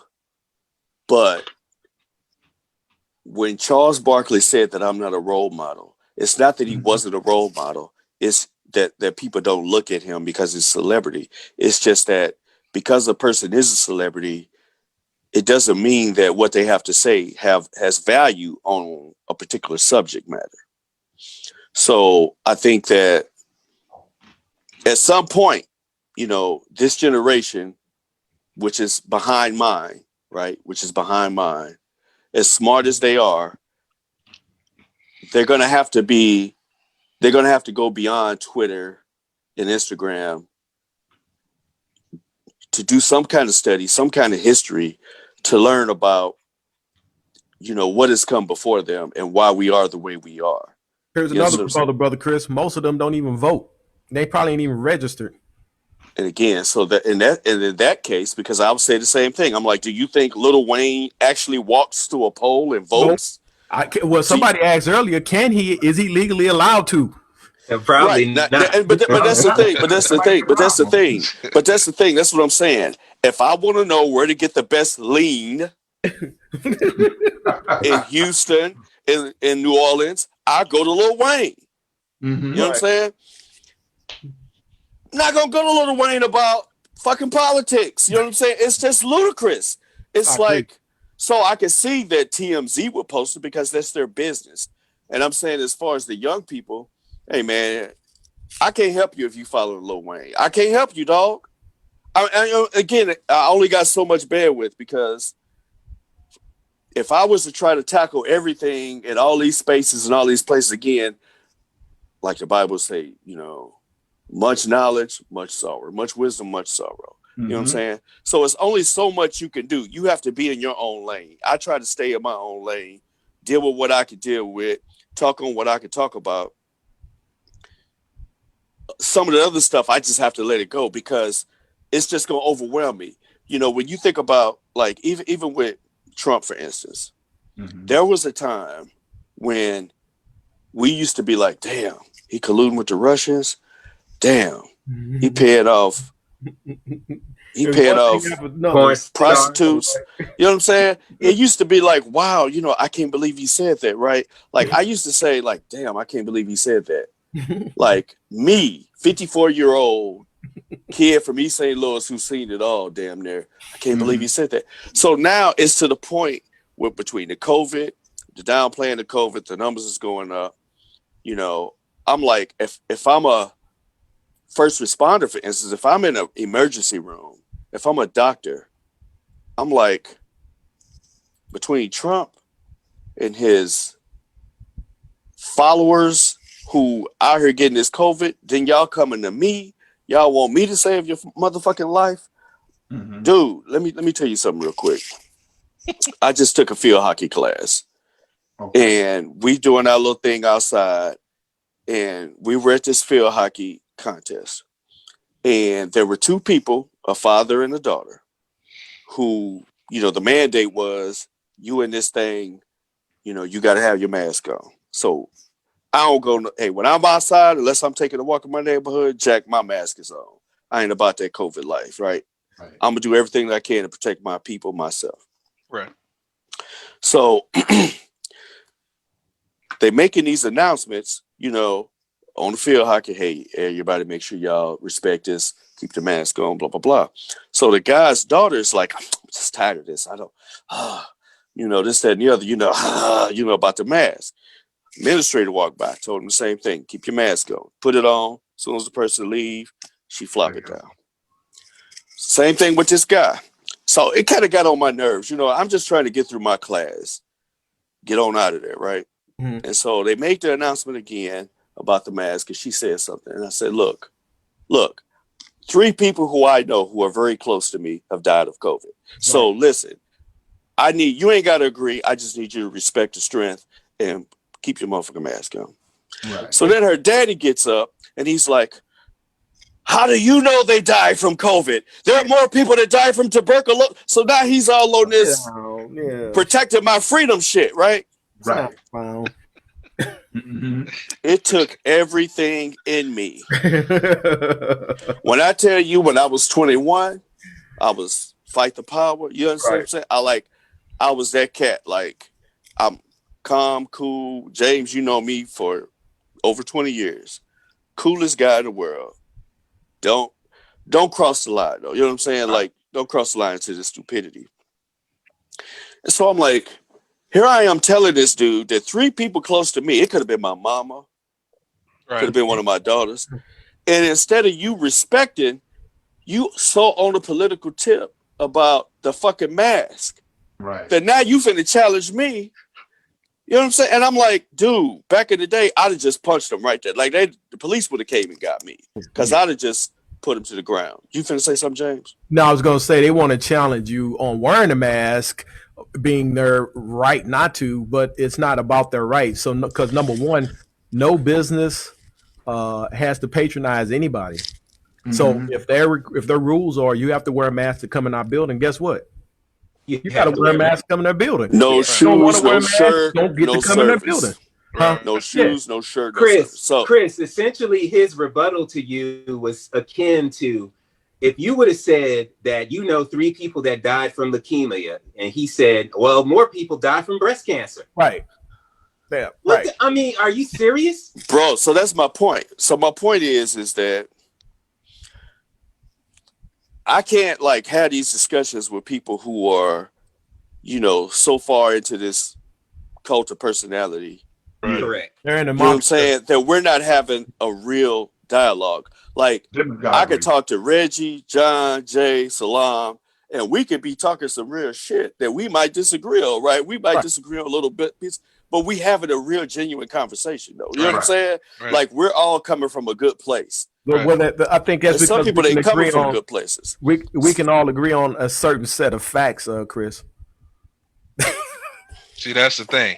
That's the thing. It's like, and that's what's gotten lost in this day and age, man, where, my mama taught me that the truth is the truth. Mm-hmm. My grandmama used to say it all the time. It's your side, it's my side, and then it's this thing in the middle called the truth. Mm-hmm. And the truth stands alone. Right. But that's not, we don't live in that world no more, man. And I for the life of me, I do not know how people who want to present themselves as rational, thinking, intelligent human beings have allowed themselves to be pulled into an existence where truth has become this pliable sliding scale. They've been filmed by con artists, man. That don't make no sense to me, man. My mind cannot. I can't do the math on that. I can't do the calculus on that. That don't make sense. And see, here's my thing. My thing is, this all comes down. Whether you're talking about the elections, whether you're talking about Section 5 of the Voting Rights Act, Jim Crow, healthcare. What you're dealing with now, all of this is the original sin of racism in America. Like, it's all go back to the same shit. The reason why a person can say, I'll choose the guy who sides with Russia It's racism. As long as you write on race, I could choose a guy who will shut my shit down. Crash Whether the it's economy. coal, right? Crash the economy, right? You know what I'm saying? Like, I could promise you all this, that, and the other. I could, hey, pay $750 in my taxes. I could grab them by the pussy. Yep. Like, I could do all of that. Like the evangelicals, we talked about that. Hey, man, it's all, they can say what they want to say. I'm a historian, man. Like, I read this shit to my edification and detriment because I like to be on game. Absolutely. The history tells us, even when the Civil War happened, it was never about states' rights. It was about the Fugitive Slave Act and all this other kind of shit. And that It's wealth. about racism. Yeah. So that economy that was built off of slavery too. Exactly. That's what it was about. Not only that.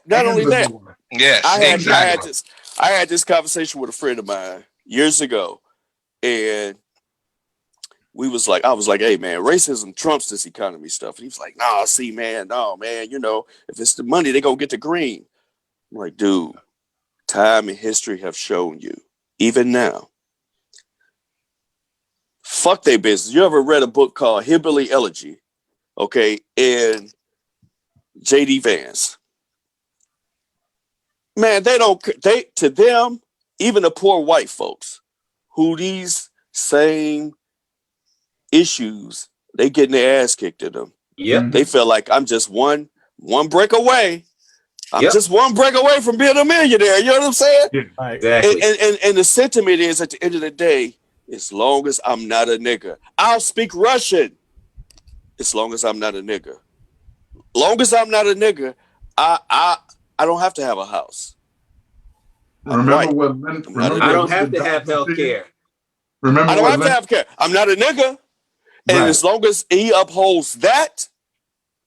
So that's why I say, man, I ain't got time for Lil Wayne and, again, 50 Cent. I mean, think about what we're saying. Lil Wayne, 50 Cent. I mean, think about that. I mean, that's incredible. So, I mean, we just, it is tough for us, especially in the Twitter age, Instagram age. We got access to all the information in the world. Yeah, this is hard, gentlemen. It's hard to study, to do your due diligence, to read shit, to think about shit critically, to have hard conversations. This shit is hard. And most people aren't really in it. They're not really into the grind. Like Kobe talked about, hey man, it's not really the championships, it's the journey I enjoyed the most. The long practices and shit.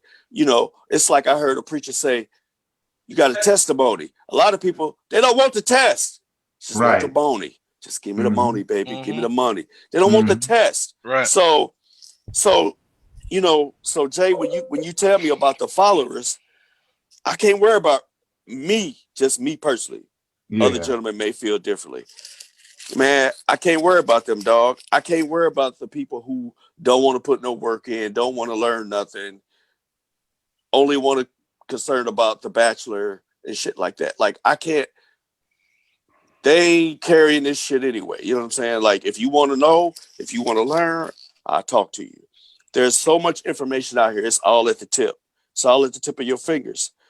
People don't want to know. So I can't worry about them. But I could do my part, and I could talk to the people who do want to know. Yeah. And people who ask hard questions about Democrats and Republicans and this, that, and the other. We could talk about them nuances. And, the thing is, man, like a friend of mine, and he was a friend of mine, Reverend Fred Shuttlesworth. And he talked about how when they passed the Civil Rights Bill, Johnson told them, hey, man, I'm going to do this. I need you to push me. I need you to push me to do this. That. Yeah. I need you to push me. So to hell with once if Biden get in or whatever, that's when the work begins. Okay, now I'm going to stay on your ass. But most people, what do? Just like they did with Obama. They thought the shit was just going to happen by osmosis. When the LGBT community, hey man, they telling you this is what we want. We got to have it. We sitting there Bingo. like, oh, this shit gonna happen because he black. Because No, this shit ain't he's gonna sitting happen. there. Right. You didn't gotta push him. push. You gotta push him. You gotta collectively. This is what we want. No different than with George Floyd and all of that. Look, man. My man Reggie talked about a super PAC.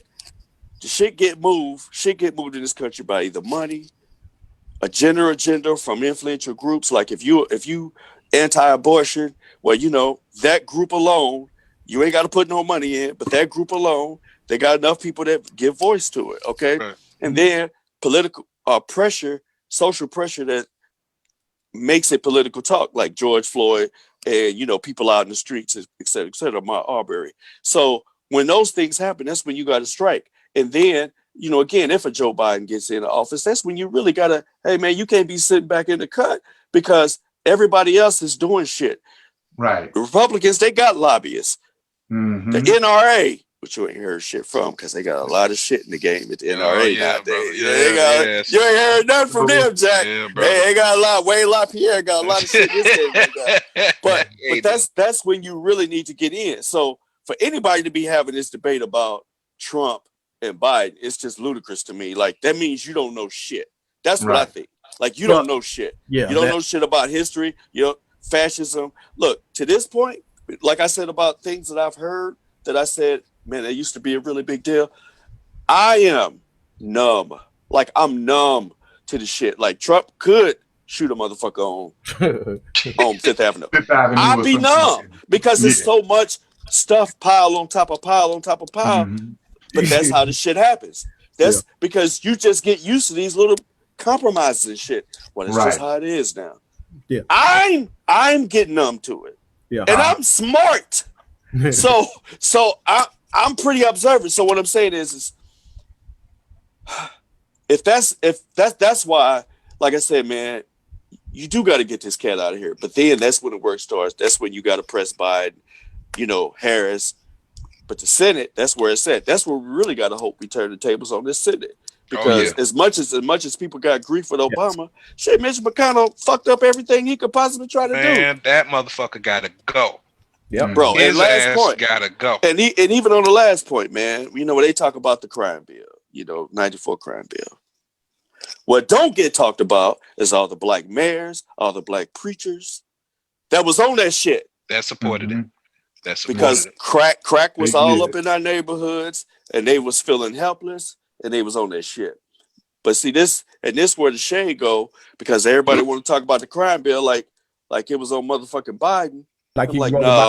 No, y'all wanted that shit too, but you ain't owning it. Right. You ain't owning it. See, that's my thing. No sacred cows, because we're all wrong at times. You know better, you do better. There you go. But if there is a systematic change, you need to be able to explain why that change is. You can't be Drew Brees talking about, well, I'm sorry about the shit I said.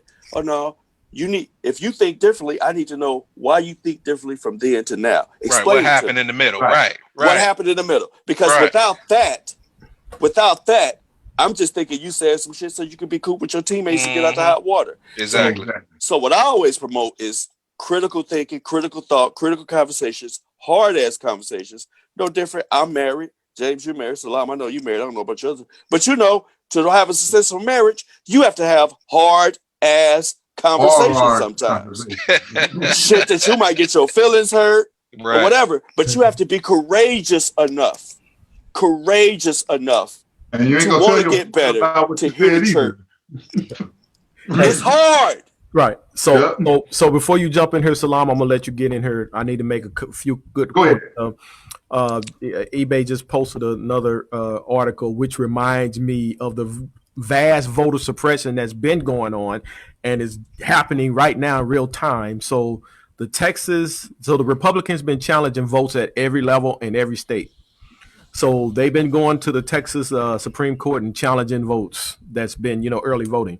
So now according to this article, let me pull it back up here real quick.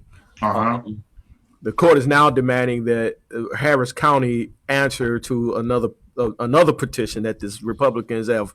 They've already put in 3 of them. The first 2 were denied. This third one, they're asking the county to to answer to this petition about 117,000 votes that was brought in cash through the drive-in lanes. Now, we all know on the surface, there's probably nothing wrong with those votes, but this is how they suppress the votes. It's the same thing they did in Florida back in 2000. In 2000, yep. Right. So I'm gonna let you jump in here, Salaam. I do want you to, if you can, kind of bring us up at least to the Eisenhower era, to where some more black folks jumped off the Republican bandwagon, and then to also lament what Chris said. We did not push Obama with a specific policy.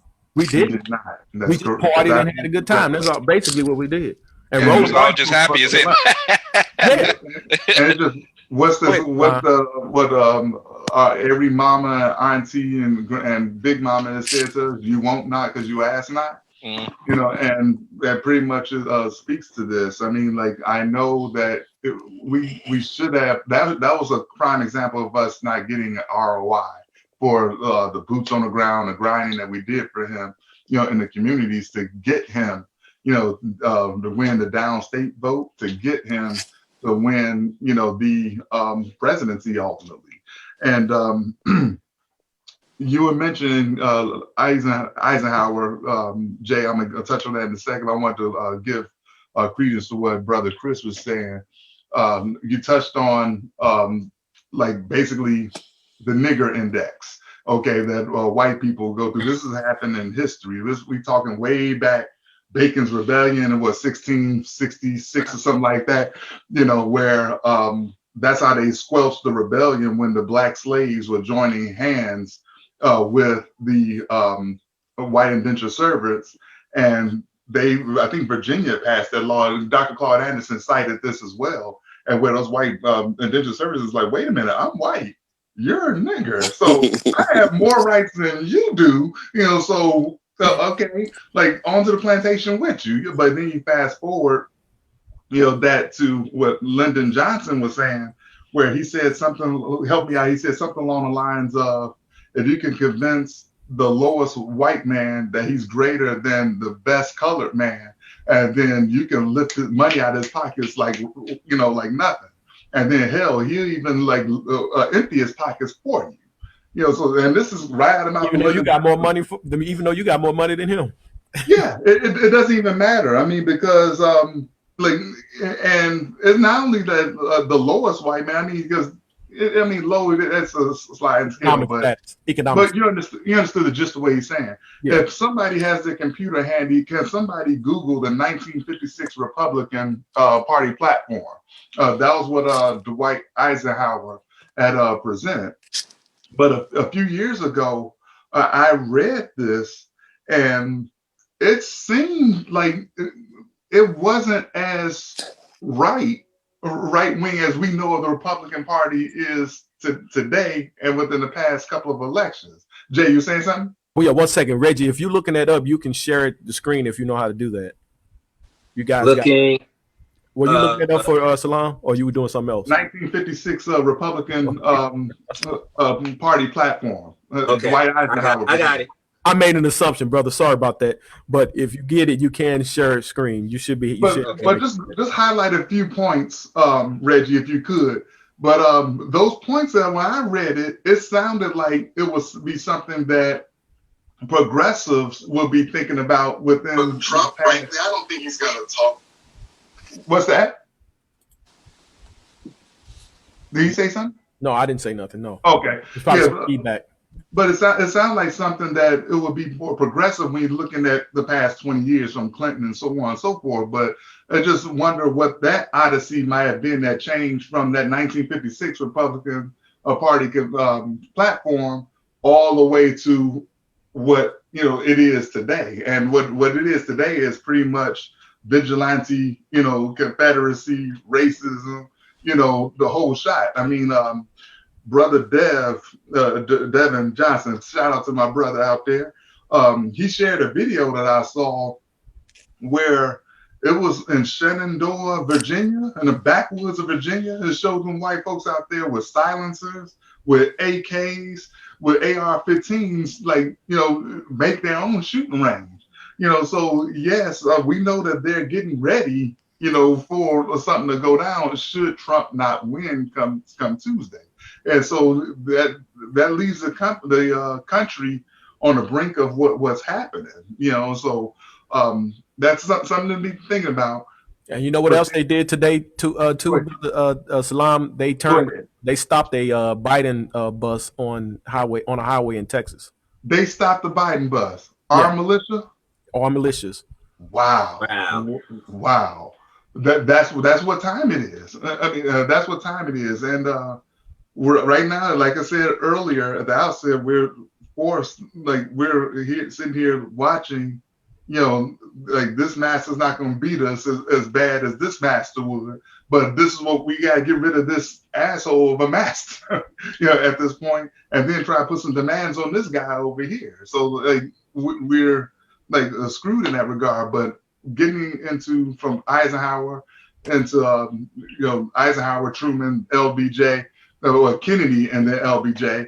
Mhm. But LBJ, when he passed the civil rights legislation, a slick thing that he did was he included gender in there, so that kind of like moves it out of the realm of for Black people to now as gender. Now you're encompassing women, and of those women, white women are included as well. So then you include gender. Then comes as a few years after that, when you had the Stonewall riots in '69 in New York. Shortly thereafter, legislation came about that included LGBT. That was the groundbreaking event, for them to put that about. Now we're stuck with like Black people. We're always like we pull up to the buffet table, right? And we got this plate, okay? So we go, oh, it's time for us to eat because of this bill that we. But now here come all these other special interest groups with their forks out, Digging in our plate, huh? digging our plate. You turn around going, God damn, you know what I mean?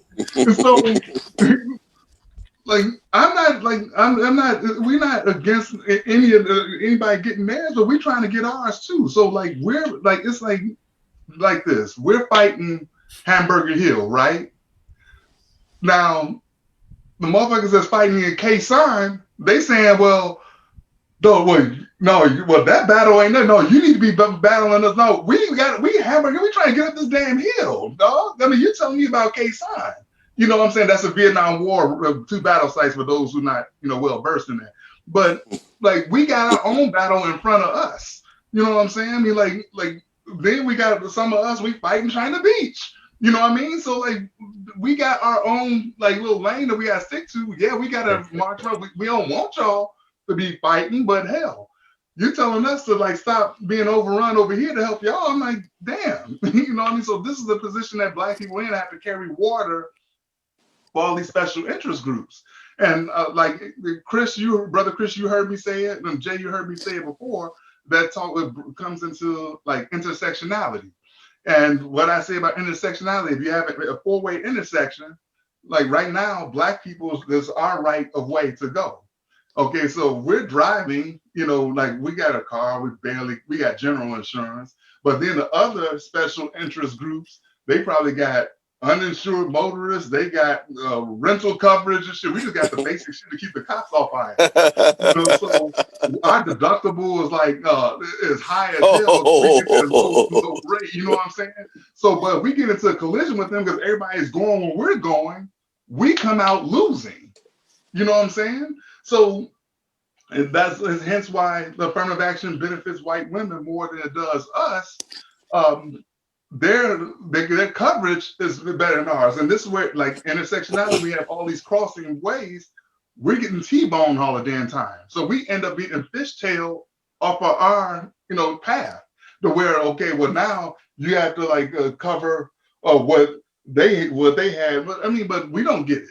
We're the one that's left out in the cold all the time. So I just hate that legislation was became so broad to where it includes everyone else, but yet when they mention any immigration legislation or whatever have you, Like, we're not included in that. When they mention don't ask, don't tell, we're not included in that. I mean, because those are specific things for specific people. Like everybody, every car has an engine, but you just can't take a Volkswagen engine and throw it in the bins. It's just not going to work. It meets certain specifications for that vehicle.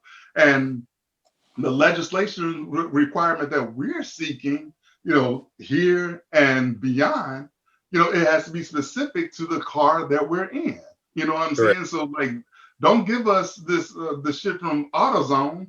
You now, for given our situation, you gotta go like to the damn dealer, to the maker, get us some shit to make our shit run. Because we got single overhead cam, baby. You know what I mean? Don't give us that. You know what I'm saying? Don't give me no 4-cylinder. You know what I mean? So that's all it is. Just understanding, in order to get, once we're educated as a electoral population, being black people, us, as long as we're educated, we can be more specific and hone in on certain, come to consensus on certain things that we must have. And then we can push that forward. Who mentioned the super PAC? Reggie mentioned the super PAC earlier. I totally agree. I tell you this, the folks who are here from the subcontinent of India only to make up 0.6% of 1% of the population. Yet there were 2 super PACs that I found that they have. Wow. We're 12%. We don't have any. Wow. Okay. Jewish folks, they're only 3% of the American population. Look at the influence they got. They got a whole lot of super PACs, yeah. You see what I'm saying? So we need to really hone in and do our homework. Like I said, it's not going to get done by Tuesday. Solidarity. With solidarity, right. So whatever happens come Tuesday, okay, after the players' ball is over and all that shit, up there, we need to hone in and figure out how we're going to solve this problem. Yeah. Hey, brother, I can't let this slide by. You threw that AutoZone. Your name dropped AutoZone, and everybody out here. I know we're all either in our 40s or 50s. So we've all worked on some cars at some point in time. And I was in AutoZone today. But you understand the point. Like we have a unique history. We have unique things that happen to us where we're picking ourselves up by. So I mean, like, my last name is no different than a white man with the same last name. Yeah. But we're not related, but yet we have the same last name. There's your legacy of slavery right there. So we have a unique set of circumstances that we have to deal with.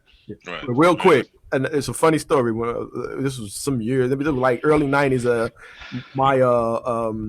I think it was my alternator or one of them, and I couldn't get it off because it had swole, and I had to go to the auto store and get one, and it was an OG that was telling me how to do it. He wasn't gonna fix it for me, but he was telling me what to do. He let me use his tools and stuff, and he said, "Don't you go down there to AutoZone."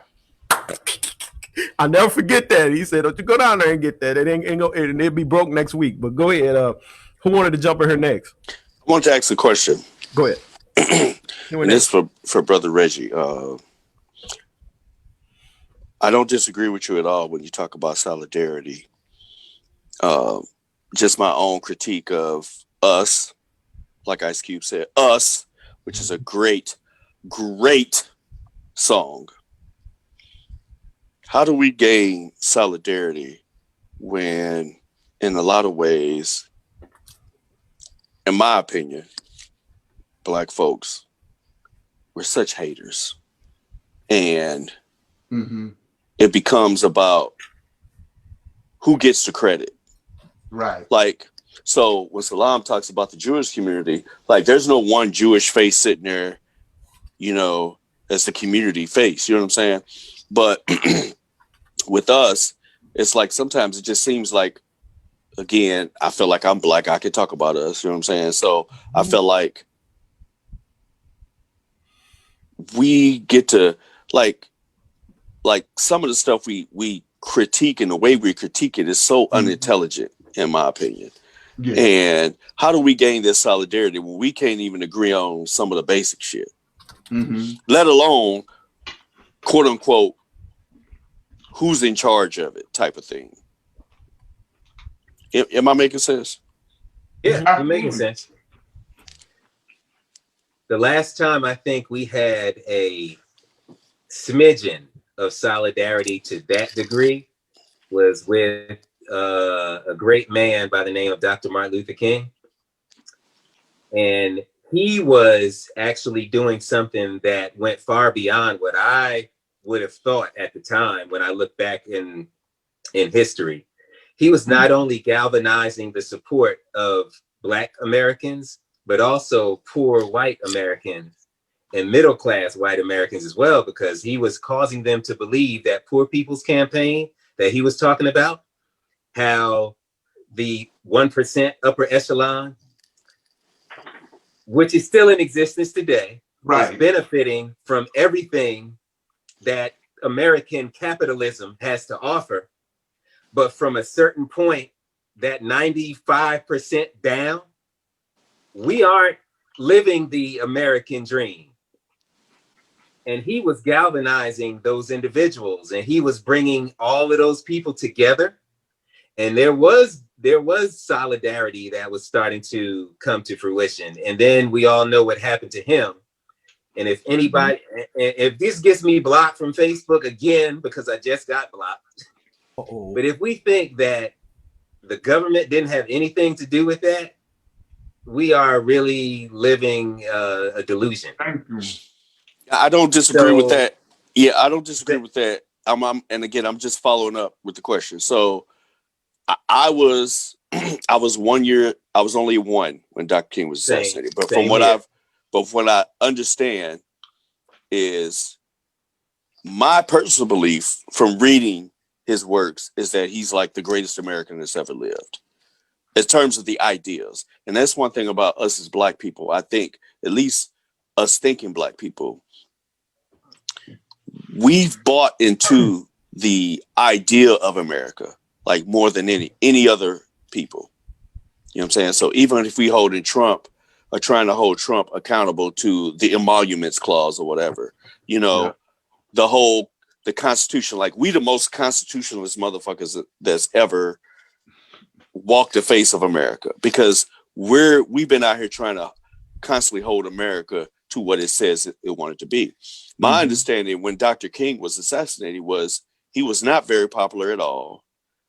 I know it was a lot of Black people who felt like, hey, you passed your time. You don't know what you're talking about.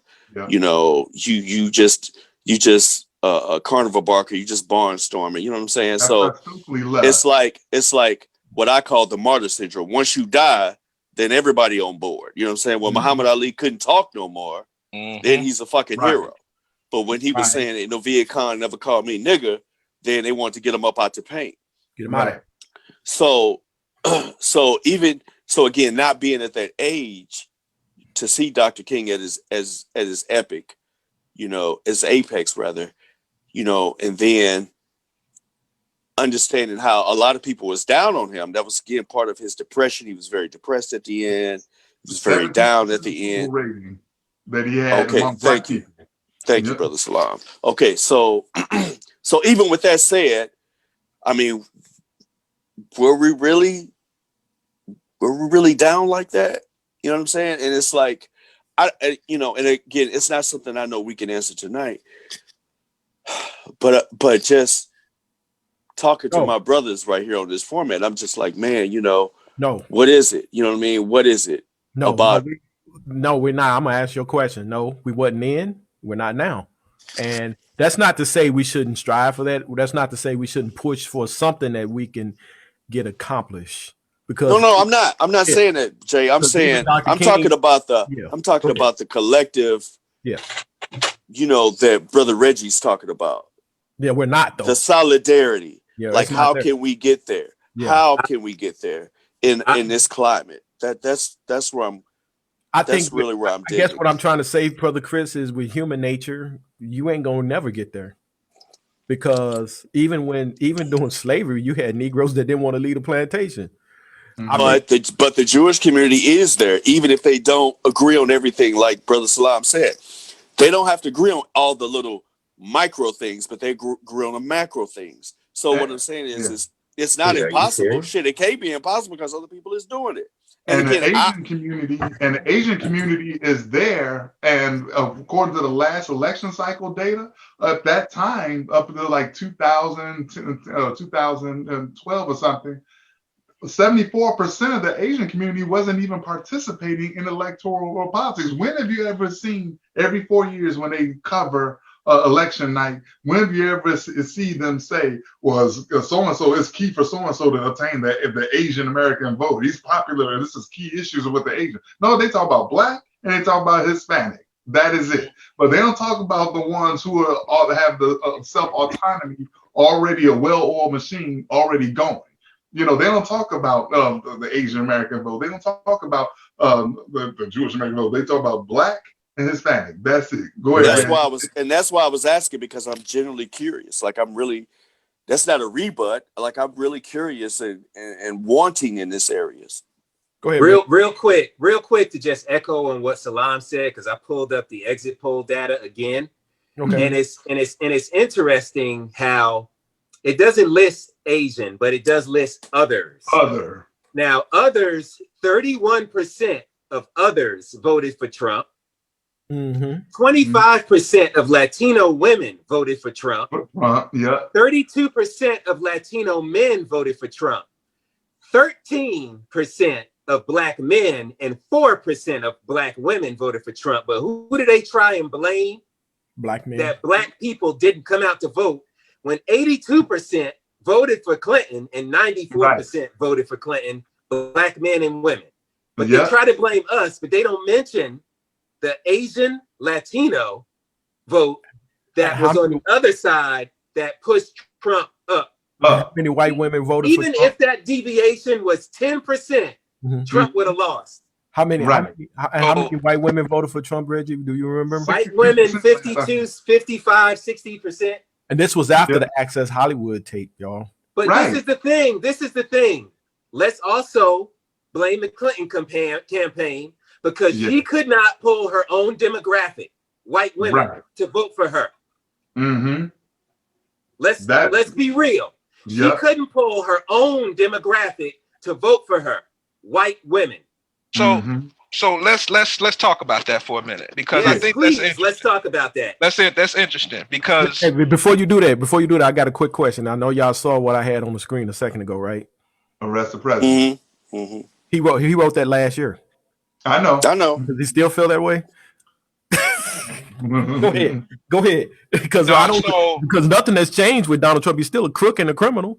Well, I wouldn't say will be. Well, he was being an artist back then. In all fairness, an artist back then. He wasn't really concerned. And then once he found out that the Negroes weren't doing anything and we hadn't made any progress since the 60s, then he felt like he had to put his cape on and, Go ahead, John.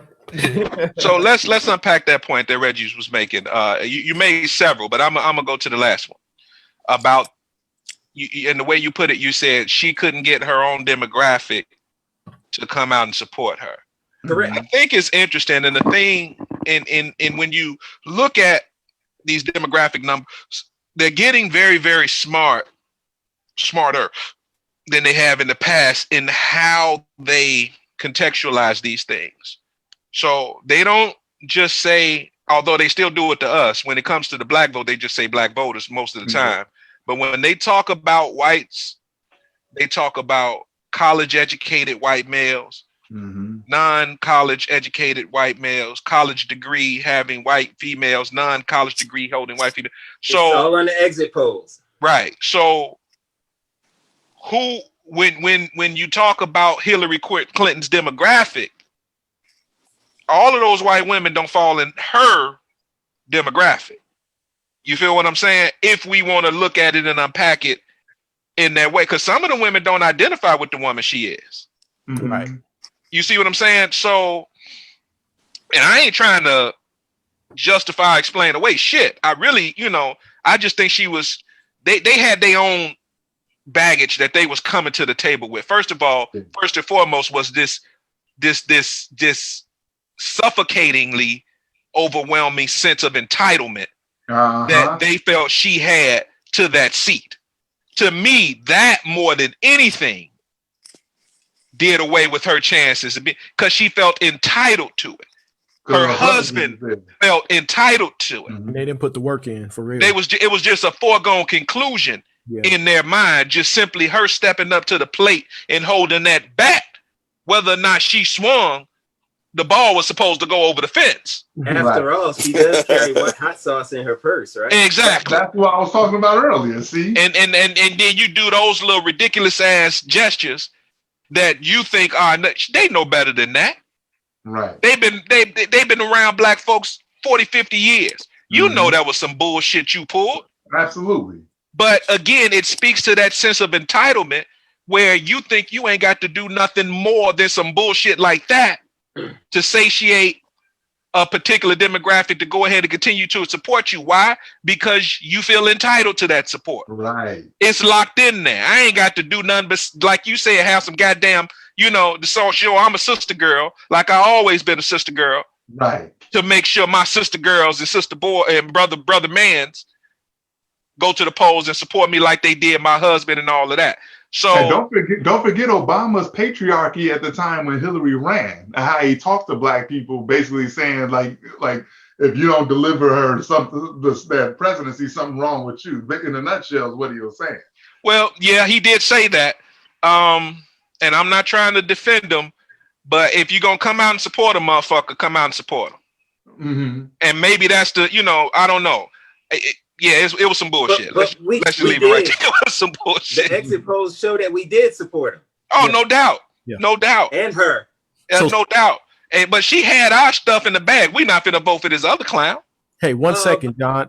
Reggie, can you speak to that super PAC that eBay talking about there? 14 billion says out of 14 billion that's financed this year's election cycle, super PACs accounted for 70% of that. Whoa! I mean that just goes without saying. That just basically read that again. Cements what I said earlier. That because I wrote it down. I put capital equals power / voice. Powernomics 101. What were those numbers again, Jay? Read those numbers again. Dr. Claude Anderson said it long before I ever said it. So of the $14 billion that's financing this year's election, super PACs accounted for 70% of $14 billion. Wow. That's a lot of jack, man. $14 billion, man. Thank you, Citizens United. Right. 14 billion. Woo wee. So go ahead, John. Finish your point, man. That's $10 billion. So since we talking on super PACs, I'm gonna say so because when Reggie first brought up the point a while back in the conversation, this thought came to my head because it's another issue that I got with us as black folk when we do all this complaining, and that's the other part of the whole. See, what we're talking about in terms of super PACs now, that stuff happens while the elections are happening. When we're in the election cycle and they're funneling these 70% or $14 billion into the thing to get their candidates elected and all of that. But let's talk about what they're doing 4 years prior. Mm-hmm. You know what I mean? And the grooming that goes on and the hand picking and plucking like the Koch brothers did with all of those Tea Party individuals that they hand picked to be in the positions that they were in, and they put people in state legislative houses around the country and put people in U.S. congressional seats around the country to do the bidding of them and their conglomerate. And you see what I'm saying? That right there is the real work of super PACs. Mm-hmm. Is when they're getting into these communities and they're finding people that they feel fits the profile and the mold of the candidates that they ultimately want to push and back and put in those seats. See, Mike Pence was a goddamn radio DJ or host or something back in Indiana. I saw that. Before he got into politics, but somebody came along based on whatever he was spouting over his airways, wherever the hell he was, and said, you know what, this guy's got a little bit of an audience or enough of one where people listening to him. He fits the mold. He's talking the kind of talk you want. Let's grab this guy and start to shape and mold him into what we need and who we need in terms of the kind of the candidates we need in this particular region. John, See, that's what they've been doing for decades. He was spouting the virtues of family values, John. There you go. There you go. You see what I'm saying? So then they pluck these folk from these communities. That stuff starts local, man. Absolutely. It starts local. It starts on the grounds in these cities, in these towns, in these different places. And these packs find these people and they shape and mold them to talk the way they need them to talk, to look the way they need them to look, to present ideas that they want them to present that ultimately fit the agendas that the packs have, whoever are the funding bodies of those packs. Now, again, it goes all the way back to my initial point that I made about Q, or one of the initial points I made when he said he ain't here to play politics. My brother, they playing it with you. And if you're not going to play this game the way it's meant to be played, then stay your ass at home, because this is the way that they playing it. Yeah. And before we knew it, we had the Ted Cruzes, the Mike Pences, the Michelle Bachmans, and all of these other Tea Party people. These folks didn't just come out of thin fucking air. Right. They were strategically shaped and molded and positioned to do the shit that we are all still feeling the impacts of. And a lot of those folks wasn't doing that on the federal level. They were doing it in state houses. We're going to feel the impact of those federal courts for a long time. Long time. And it was a pack of individuals that did that. I'm sorry. I real quick. I think I saw a graphic that Trump instated 220 plus federal judges and 0 were black. Yep. I think there was a couple of them that were black, but they were not on the appellate court. So, but I think he had like 4 or 5 black ones out of the 200 or something. But I was just looking at the $14 billion, man. If we were able to just pinch off 1% of that, that's 140 million. 1% for black small businesses. Phew, 140 million, man. But go ahead. See, the problem with us, man, we're starting at such a damn deficit in this country, man. Like what Jay just said. Something like 140 million seems huge to us, but look at the big number that we just said that they dealing with, that they working with. They in the billions already, man. And we talking about how blessed we be by a fraction of that. We working at such a deficit, man, that we can't we can't afford to keep playing this game where we're not getting together and having dialogues like this, where we saying, hey man, listen, okay, yeah, you may think this and I may think that, you may agree with this thing over here, and I agree. Okay, fine, fuck it. Let's put that stuff over here. Pull some resources. Let's talk about what we can agree on. Yep. Let's talk about what we can all say, all those in favor, and everybody goddamn hand go up. Let's focus on that stuff first. We come to the table understanding it's gonna be a divergence of thought on a lot of different stuff. Okay, great. What can we agree on? What can we agree on that all of us believe are issues that affect us and that we need addressed and we need it addressed right now? And let's just push that shit. Right. Okay, then how do we push it? Where do we push it? And we got to understand that this stuff starts 4-8 years before you see a candidate on the stage in a in a presidential debate, man. Before you can get somebody in before, right? Man, come on, man. I give you one right now that we all need to be putting our dollars and our monies and our voices behind. Stacey Abrams down there in Georgia. You see, now that sister's already to a certain point through our own. That sister started as me and her graduated high school in the same year, man, 92. And she did some speech. I want to say it was either high school senior or a college freshman, where she went to DC and gave some speech at some huge political rally or something in the Capitol. But that bug was put in her very early. The thing that happens with us is we get exposure to these things and we get that bug in us and we get excited, and all we're left to our own devices to continue to feed that bug and feed that fire. That's not good, man. Yeah. And that's what these white folks have that we don't. They have support systems through these PACs. Yes. That let them know, no, You ain't got to do this by yourself. We believe what you believe. Our values are aligned with your values. So here's what we're going to do. Here's the resources and the capital we're going to put behind you. Yeah. All we need you to do is to be the face of this thing. Yeah. Yeah. We're going to give you what you need to say. We're going to give you the resources and the team to get out here in these streets and make it happen. We're not doing that to our Stacey Abrams. Right. Our what's the brother name that just went all off the rails down there in Florida? Oh, you talking about Gillum? no, South Carolina? Andrew Gillum. Andrew Gillum. Oh, okay. And I'm sorry. Gillum. I thought you meant You sitting here telling me that it ain't been some white boys up in some motels with some other male. Come on, man. You know. What's the difference? What's the difference? Them white boys had a team behind them, said, "Hey, man, take this dude." Ain't what you saw. You know what I'm saying? They put some money behind Jamie. I forgot his last name down there in South Carolina. Harrison. I just donated to that brother's campaign again for the third time today. He's trying to knock Lindsey Graham out. Jamie Harrison. Yeah, he trying to knock Lindsey Graham out. But that's the thing, man. Thankfully we're living in an era now where you can do that type of stuff. The internet and our smartphones and stuff allow us to support these folk. Me from Chicago, you from St. Louis, Jay. You know what I mean? Where we can funnel our dollars into that brother, understanding the impact of him winning that election all the way in South Carolina, how that impacts me here in Chicago. Now, how do we get to the point where we do what Dr. Claude Anderson wants us to do?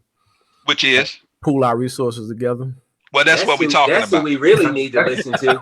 That's what we're talking about. That's exactly what I'm talking about. So we got to understand how impactful that can be, man. Right. So with that being said, we kind of rounded up here because we are over 2 hours. So let's kind of round it up. You can make some you're finishing on the closing, but I still if you guys can touch on Eisenhower and Johnson as well as we wind this down here, okay? But go ahead and finish that, brother.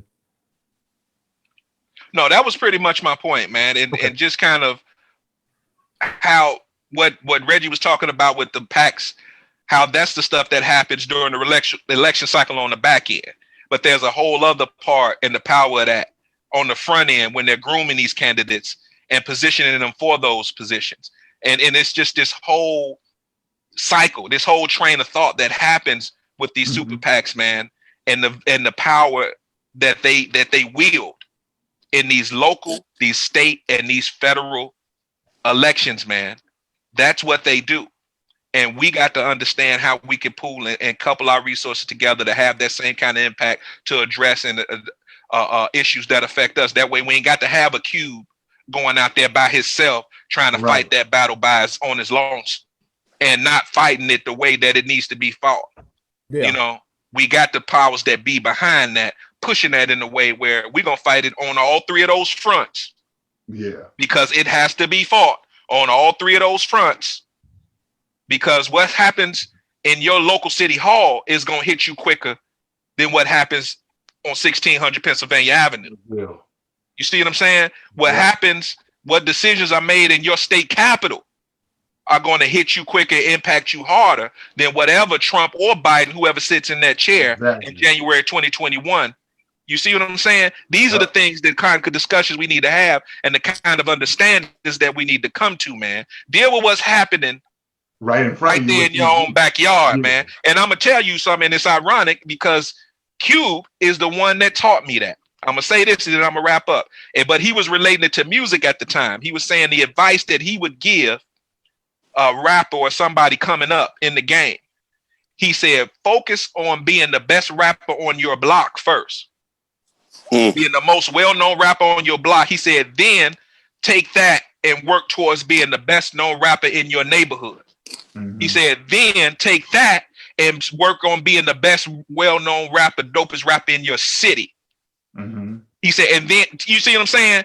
He said that was the advice that he would get. Started where you at first. Work on being the best known whatever right there in your hood first and take it and build it out from there. Because you're giving yourself a foundation that you can build off of and a following that's going to stay with you and help you build and help you continue to grow and move. But he was applying it to music at the time. And ironically, what he said, and I remember he said this almost 15, 20 years ago, I forget where I heard the interview. It applies right to what he's doing right now. And the political. and how we need to move and maneuver and strategize right here today, man. We got to get smarter about this. Yeah. We do. So real quick, and then I'll turn it over to either Chris or Salaam. So what we were talking about earlier, what you mentioned earlier, Salaam, looks like 1957, Eisenhower proposed a civil rights bill to provide federal protection for African American voters' voting rights. Most African Americans in the southern United States had been effectively disfranchised by various states and local laws. And we also know that he sent in what they call them, I don't want to say federal troops, but whatever you call them. He had to send basically federal troops in just so people can vote and go to school. Right. State troopers and whatnot. Yeah. So that was another jumping off point for black voters from the Republican Party. That was another jumping off point. But go ahead. Go ahead, Salaam. No, I'm still waiting to marinate now. Chris is got the floor. Oh, okay. Go ahead, Chris. Me? Oh no, hey man, I just wrap it up like this. If you ain't voted, you need to make sure you vote. I ain't gonna tell you. I'm gonna tell you to vote for Biden and Harris. And do yourself a favor. If you have not read Caste, The Origins of Our Discontent by Isabel Wilkerson, do yourself a favor and read it. It's one of the books that I absolutely swear by. Repeat it again, Chris. It's called Caste, Caste, The Origins of Our Discontent by Isabel Wilkerson, who also wrote a book called The Warmth of Other Suns, SUNS, Warmth of Other Suns, SUNS, that deals very well with the Great Migration. She's a national treasure. Her writing, her research, impeccable. And I think it's really related to understanding a lot of things that we talk about today. She's just extremely thorough. Again, she's a gift. So I would just say that I want to thank James for caring enough about us as people, as Americans, to, want to take this time to plan something out like this. Salaam, you already know how I feel about you, bro. I've been telling you that. John, it's nice to meet you. Reggie, it's nice to meet you. I thank you, brothers, for doing your things in your respective areas and your respective cities. We all make a difference, man. We all, my one thing in life, man, I've always been aware of my mortality. No day is guaranteed. I preach that to my kids. I preach it to my wife. They ask me why I'm so hard in the paint, while I'm so serious all the time. Like, I'm a serious cat that don't take myself too seriously. You dig? Right. So, but I'm always on that, man, about just getting the most you can get out of life. Loving hard, giving people their flowers while they can smell them. That's right. That's right. Not leaving nothing on the table. You know what I'm saying? Like, I'm that proverbial ball player that you got to rip my jersey off. You know what I'm saying? Because I'm gonna leave it all on the. I'm gonna leave it all on the court. I'm gonna leave it all on the field. So, So you are definitely four brothers who I know really care about us as people. You care about the American dream, what it's really supposed to be. You care about humanity, and I really appreciate that. So therefore, I'm glad to, give them my time and my attention. And again, that's why I try to talk to less, because I just want to learn and soak it up. So I appreciate y'all, man. And got, many blessings to your families. I could tell you, man, as a testimony, every day ain't easy for me, man. I struggle with depression.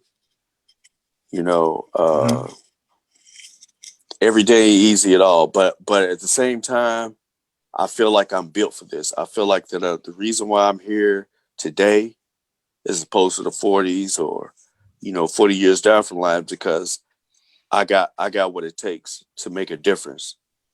You dig? Sir. And, in the trenches, when you're hurting, when you're tired, when you're not sure what's going to happen next, it's like a butterfly, you know what I'm saying? You come out from a caterpillar, you know what I'm saying? Yeah. There are times, again, where you can add something. So I just want to add something. You know what I mean? At the bottom line, I want to add something good and, you know, be a blessing to somebody else. And I want to leave this earth better than when I showed up in it. So that's what I'm about. Appreciate you guys. Hey, man, love you guys for your contributions and for everything you think and everything that you give to our community, to our nation. So, hey, man, thank you guys. All right. Love you too, Appreciate my that, man. brother. Appreciate it. Brother Reggie, you got closing thoughts? Yeah, I think that this was a much needed conversation. I appreciate the fact that we had different perspectives. We were able to communicate those ideas in a civil manner. Hint to everyone that's watching this, it's possible. You just have to put some effort into it. Right. And I think we have come to a place in society where we feel as if you have to talk over someone in order to get your point across. You know, you have to not only listen to other people, you have to actively listen as well. Right. And we don't know everything. I don't know everything. I'm very opinionated. I'm very, aggressive in my thought process when I believe in something. But again, I don't know everything. I can still learn. I can still gather information when it's heard, and I can process that information, and I can either accept it or reject it. But you can do that in a civil manner. You don't have to be hostile. You don't have to be, so disagreeable that you aren't even listening, because we've come to a point, I swear, it's almost that people just, we've heard the saying, they listen to respond versus listen to understand. And we are so far gone right now as far as our communication process, how we communicate. Most people communicate by text. They aren't used to doing this. Even though this is virtual, we are still, looking at each other and talking and communicating. Right. They're so used to doing this. And then things get misinterpreted when you're doing this, because you can read one thing and you can hear another in your brain. Right. So like the algorithm. I appreciate this dialogue. I appreciate You said it, James. You said it. Say no to Facebook mass incarceration.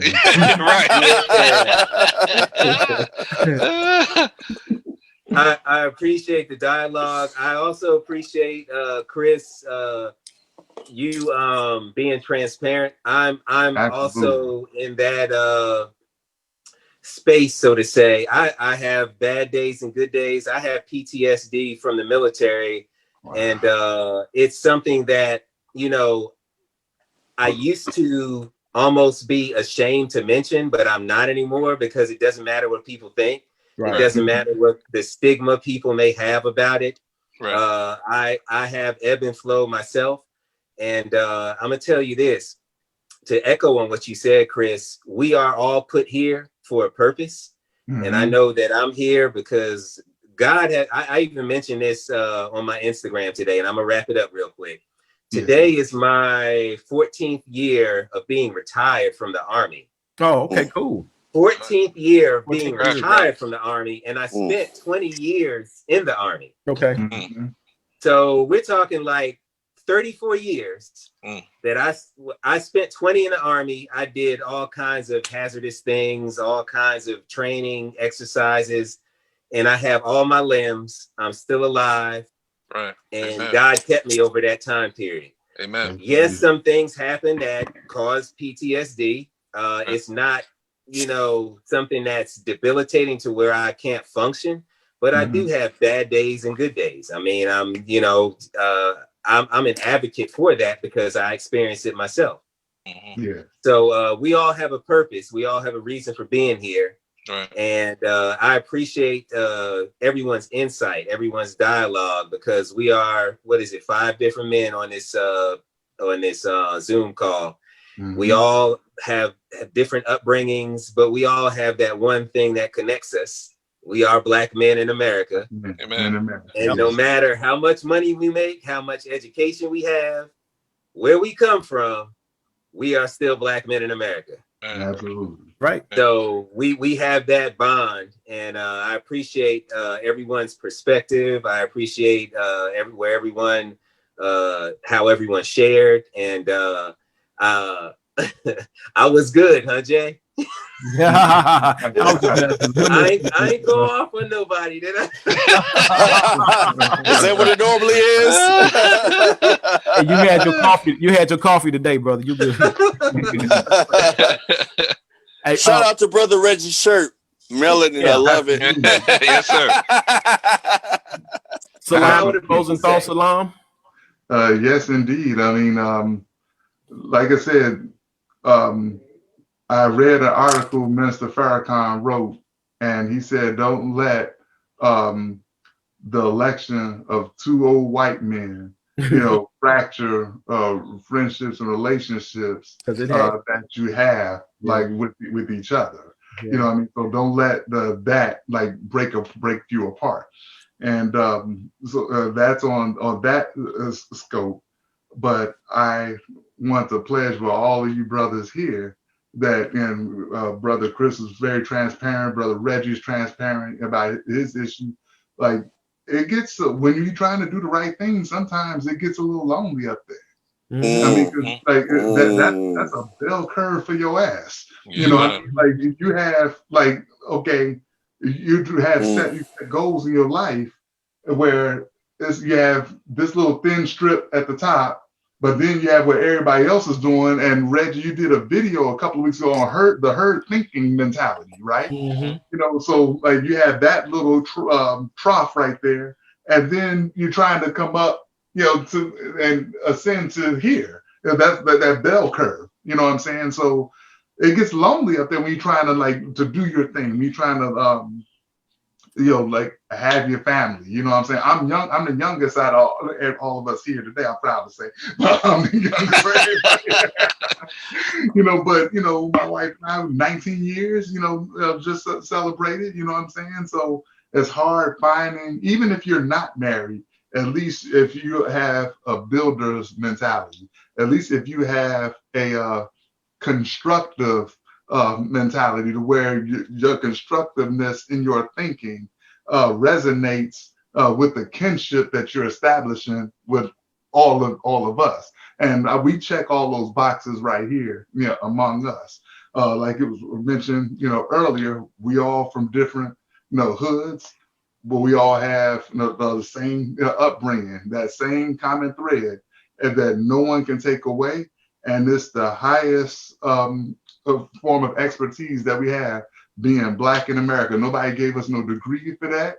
Nobody, that can grade you on the paper that we're our own experts in that, as far as knowing what we need. And we should endeavor, not to say that we don't, but we do, all of us do, we endeavor to, check in with each other once in a while. You know what I'm saying? And for those who are out there who are watching, even if you got a crew of 5 brothers of your own, and somewhere along the lines, all the crew's going to get together, and we all have that big old common brotherhood that we got. What the pot say, like one nigga teach 2 niggas, teach 4 niggas, and them niggas teach more niggas. This is where we at, what I'm saying? And the time is now, for that. But without going too much longer, I appreciate the brother. I hold all of you in high regard and high respect, man. As always, when I see the threads, when I see the posts that you're sharing, I mean, birthdays of youngsters, interviews, Brother John, those interviews with Mesa, man. That's like the interviews that this brother is doing, man. I'm just so happy for the work that we all are doing. Reggie with the cue right there, so make sure to get that in. You know what I mean? So Jay, we go back to like 2004, but way back when Black America Web was Tom Joyner. So you know how I feel about you. And then John, you from the crib, dog. Yes, sir. Yes, sir. South Side, baby. Yeah, you went to. I mean, like we know some of the same people, Right. like that we grew up with and everything. He went to high school around the corner from me at Hyde Park. I went to Mount Carmel, so Right. Yep. 613 bus straight down. Take So that. There you go. drive Shout past out old Antoine Walker and Donovan McNabb. Mount Carmel. Mount Carmel, yeah. Yep, I was in high school right around the corner with both of them when they was there. Yep. I mean, the finest ball players you ever seen. Right. Simeon Rice, he broke a backboard in my freshman year. Right. I'm sorry, Jay. I had to throw that in. I'm an Illinois cat. I know all the Illinois cats. Yes, indeed. So, love to all you brothers, man. This is good. We should do this a lot more often. Let's check in with one another. I think I got math for all of y'all except for John. We'll exchange. I shoot it to you right now, bro. Yeah, we'll shoot it to me. I shoot one back so we can check in on each other and make sure everybody's holding up all right. Cool, Maybe we could get together in another city when all this bullshit is over too. Right. Much love, brothers. All right, my brother, appreciate it. Brother John, you can go ahead and get your closing remarks, and I also want you to plug your page, man. And you know, people don't know what you do. Yeah, man, that's we big. know what you do, but people out there need to know, man. That's big. Know. Yeah. Well, thank you, brother, for mentioning it. I'll put that up for folks. But well, for the brothers who don't know, I'm a filmmaker. Been working on a music docuseries for the past 6-7 years, hoping to get this thing done and on the air top of the year 2021. We got a partnership with PBS, focusing on artists like Brother Salaam just mentioned, Mesa Leak, Eric Roberson, Frank McComb, folks like that. Yeah. So really excited about that. Blessed to be involved in doing that, man. Really excited. But yeah, man, just, everybody summed it up perfect, brother. This right here, what we've done today, and like Salaam said, definitely hoping we can get together and continue to do things like that, because this shows the diversity of thought and the complexity of thought that exists with amongst black folk, black men in particular. That we out here, we're seeing what's going on in this world, man, and we care about it. And more specifically and more importantly, even, we care about how it's impacting us and ours. That matters to us. That means something. And we want to see things happening that are progressive in terms of how that effect is the impact that effect is having. Progressive, not regressive. Because enough of that. We started off, the race with somebody holding us back while the other motherfucker was going down the thing. Yeah. Enough of that, man. We started off, with 3/4 of the race was almost over before we was able to get out the starting blocks. Right. So it's time for us to recognize, the need for that solidarity that was brought up, the need for that inclusion on the national stage and the national platform, this agenda that specifically and uniquely impacts us. Because again, what's been happening with us in this country has been happening since 1619. And nobody else, no other group of people in this country have the story that we have. That's right. And have been impacted the way that we've been impacted. That don't make us better than nobody. It just makes us who we are. And it makes our narrative and our story what it is. And it makes the needs that we have uniquely ours, that need a unique solution, you know what I mean, and unique action taken. So that's the thing that needs to be pushed. That's the thing that needs to continue to be put in the face of those in power. And we need to be more active in understanding how we can even affect that, who is in power. Right. Because that goes back to what this was all about, what the thing that brought us here was Ice Cube and other artists saying, hey, this black vote matters, and you're not going to continue to get it until you address what's happening with us in that unique and specific way that we needed addressed. That's right. So these are definitely conversations that need to continue. Ice Cube may have brought us here, but like I said in the beginning, like a lot of us said and understood in the beginning, man, there's so many layers to this stuff, bro. There's so many layers to this that need to be pulled back and examined and unpacked and discussed. That history thing that Chris brought up. You got to understand where you're coming from, bro, and the things that brought you to where it brought you. where you are. You right. understand? To really understand where you are and why you are in the position that you're in. So if you have any thoughts, any desire to move beyond that, you know where the hell you're going. Mm-hmm. You know, or you'll end up circling back to some shit, not even knowing that you done made a U-turn. That's because your ass didn't know where you came from to begin with. Right. So all of it matters, man. All of it matters. How did we get here? How we got here helps us understand where the hell we're going. That's right. You know, so you know, much love to all you brothers, man. This was good. I enjoyed it. I knew I would, man. I knew I would, and I enjoyed it more than I anticipated that I would. I learned a lot.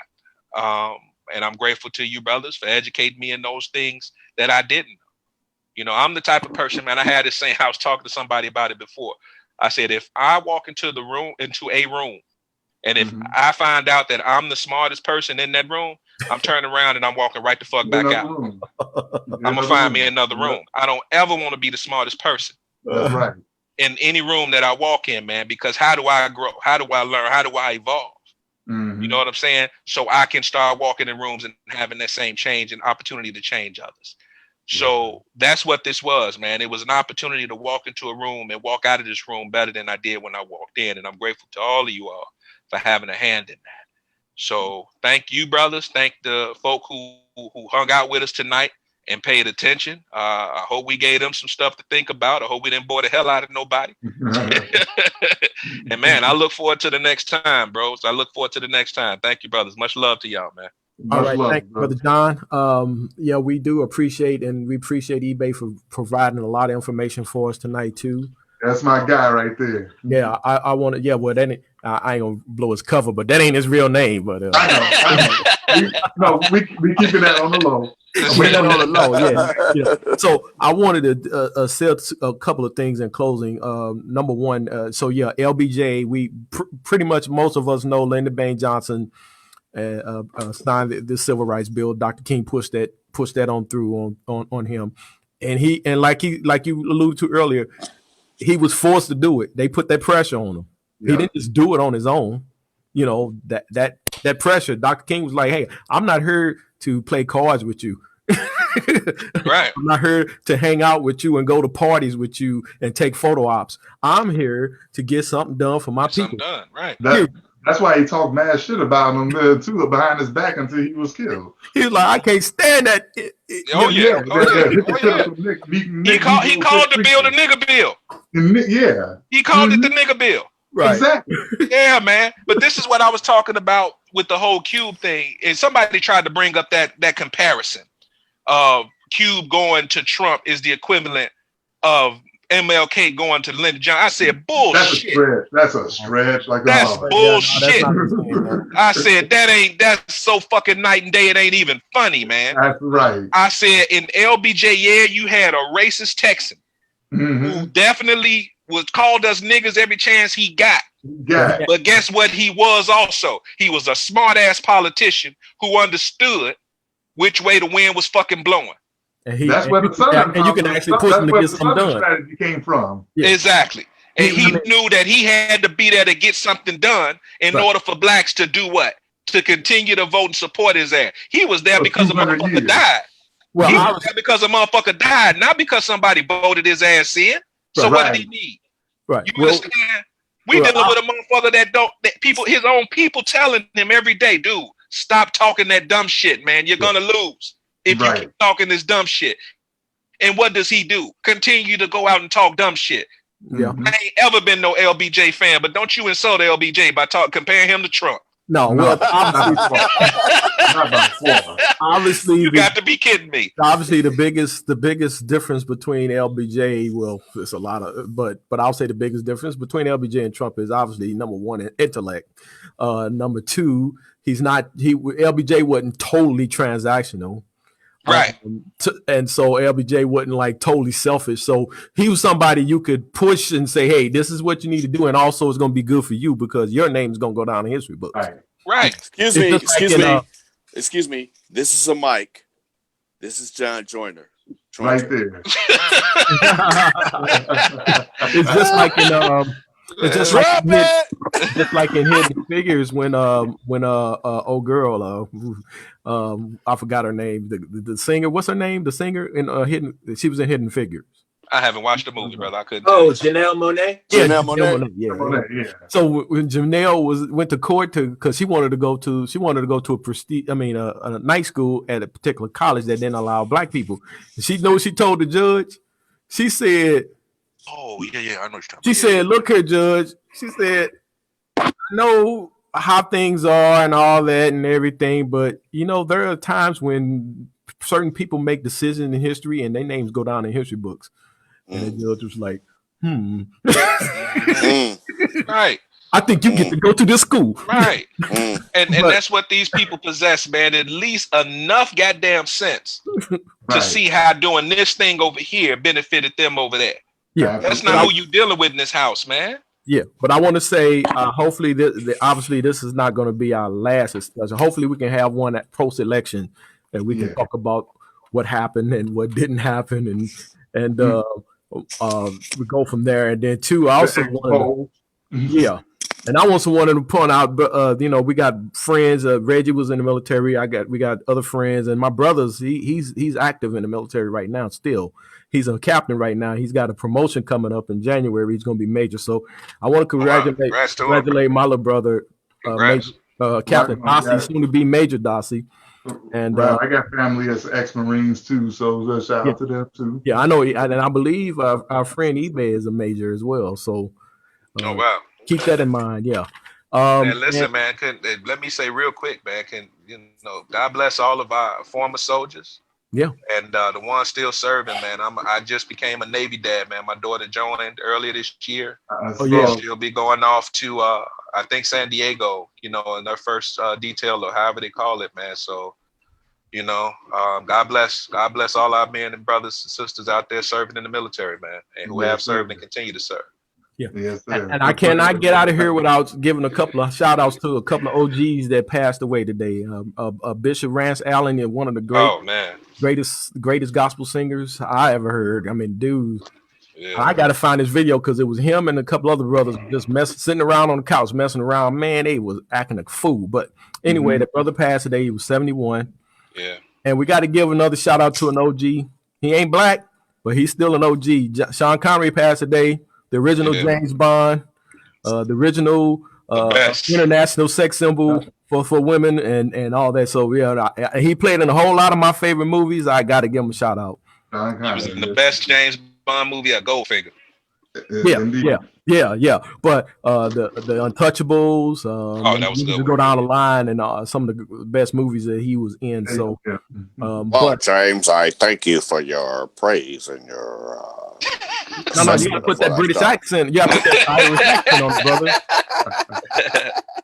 brother. Remember he told the other guy, he said when the Canadians jumped the gun and they bum rushed the bridge. He said, "Well, what are you gonna do? You gonna cry about it? Let's go."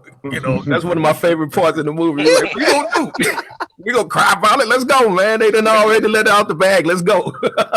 Connery was a Don. He was a Don. He was. Yes, sir. Rest in peace. So with that said, and you guys ain't have anything else, we're gonna go ahead and call it a night. Again, we'll let the people know when our next section will come up. And I think that post-election one would be dope, man. I think that'd be real good. Man. Maybe in the next week or two we can try to do something. Let's do that. Definitely. Okay. I'm down for that. All right, well, you brothers have a great evening, man, and we appreciate everybody watching, and we thank y'all, and until next time, we'll see you again. Much love, brothers. Love y'all, man. Thank you so much. Love you too, bro. Y'all be good, brother. All right, yes, sir. All right, peace.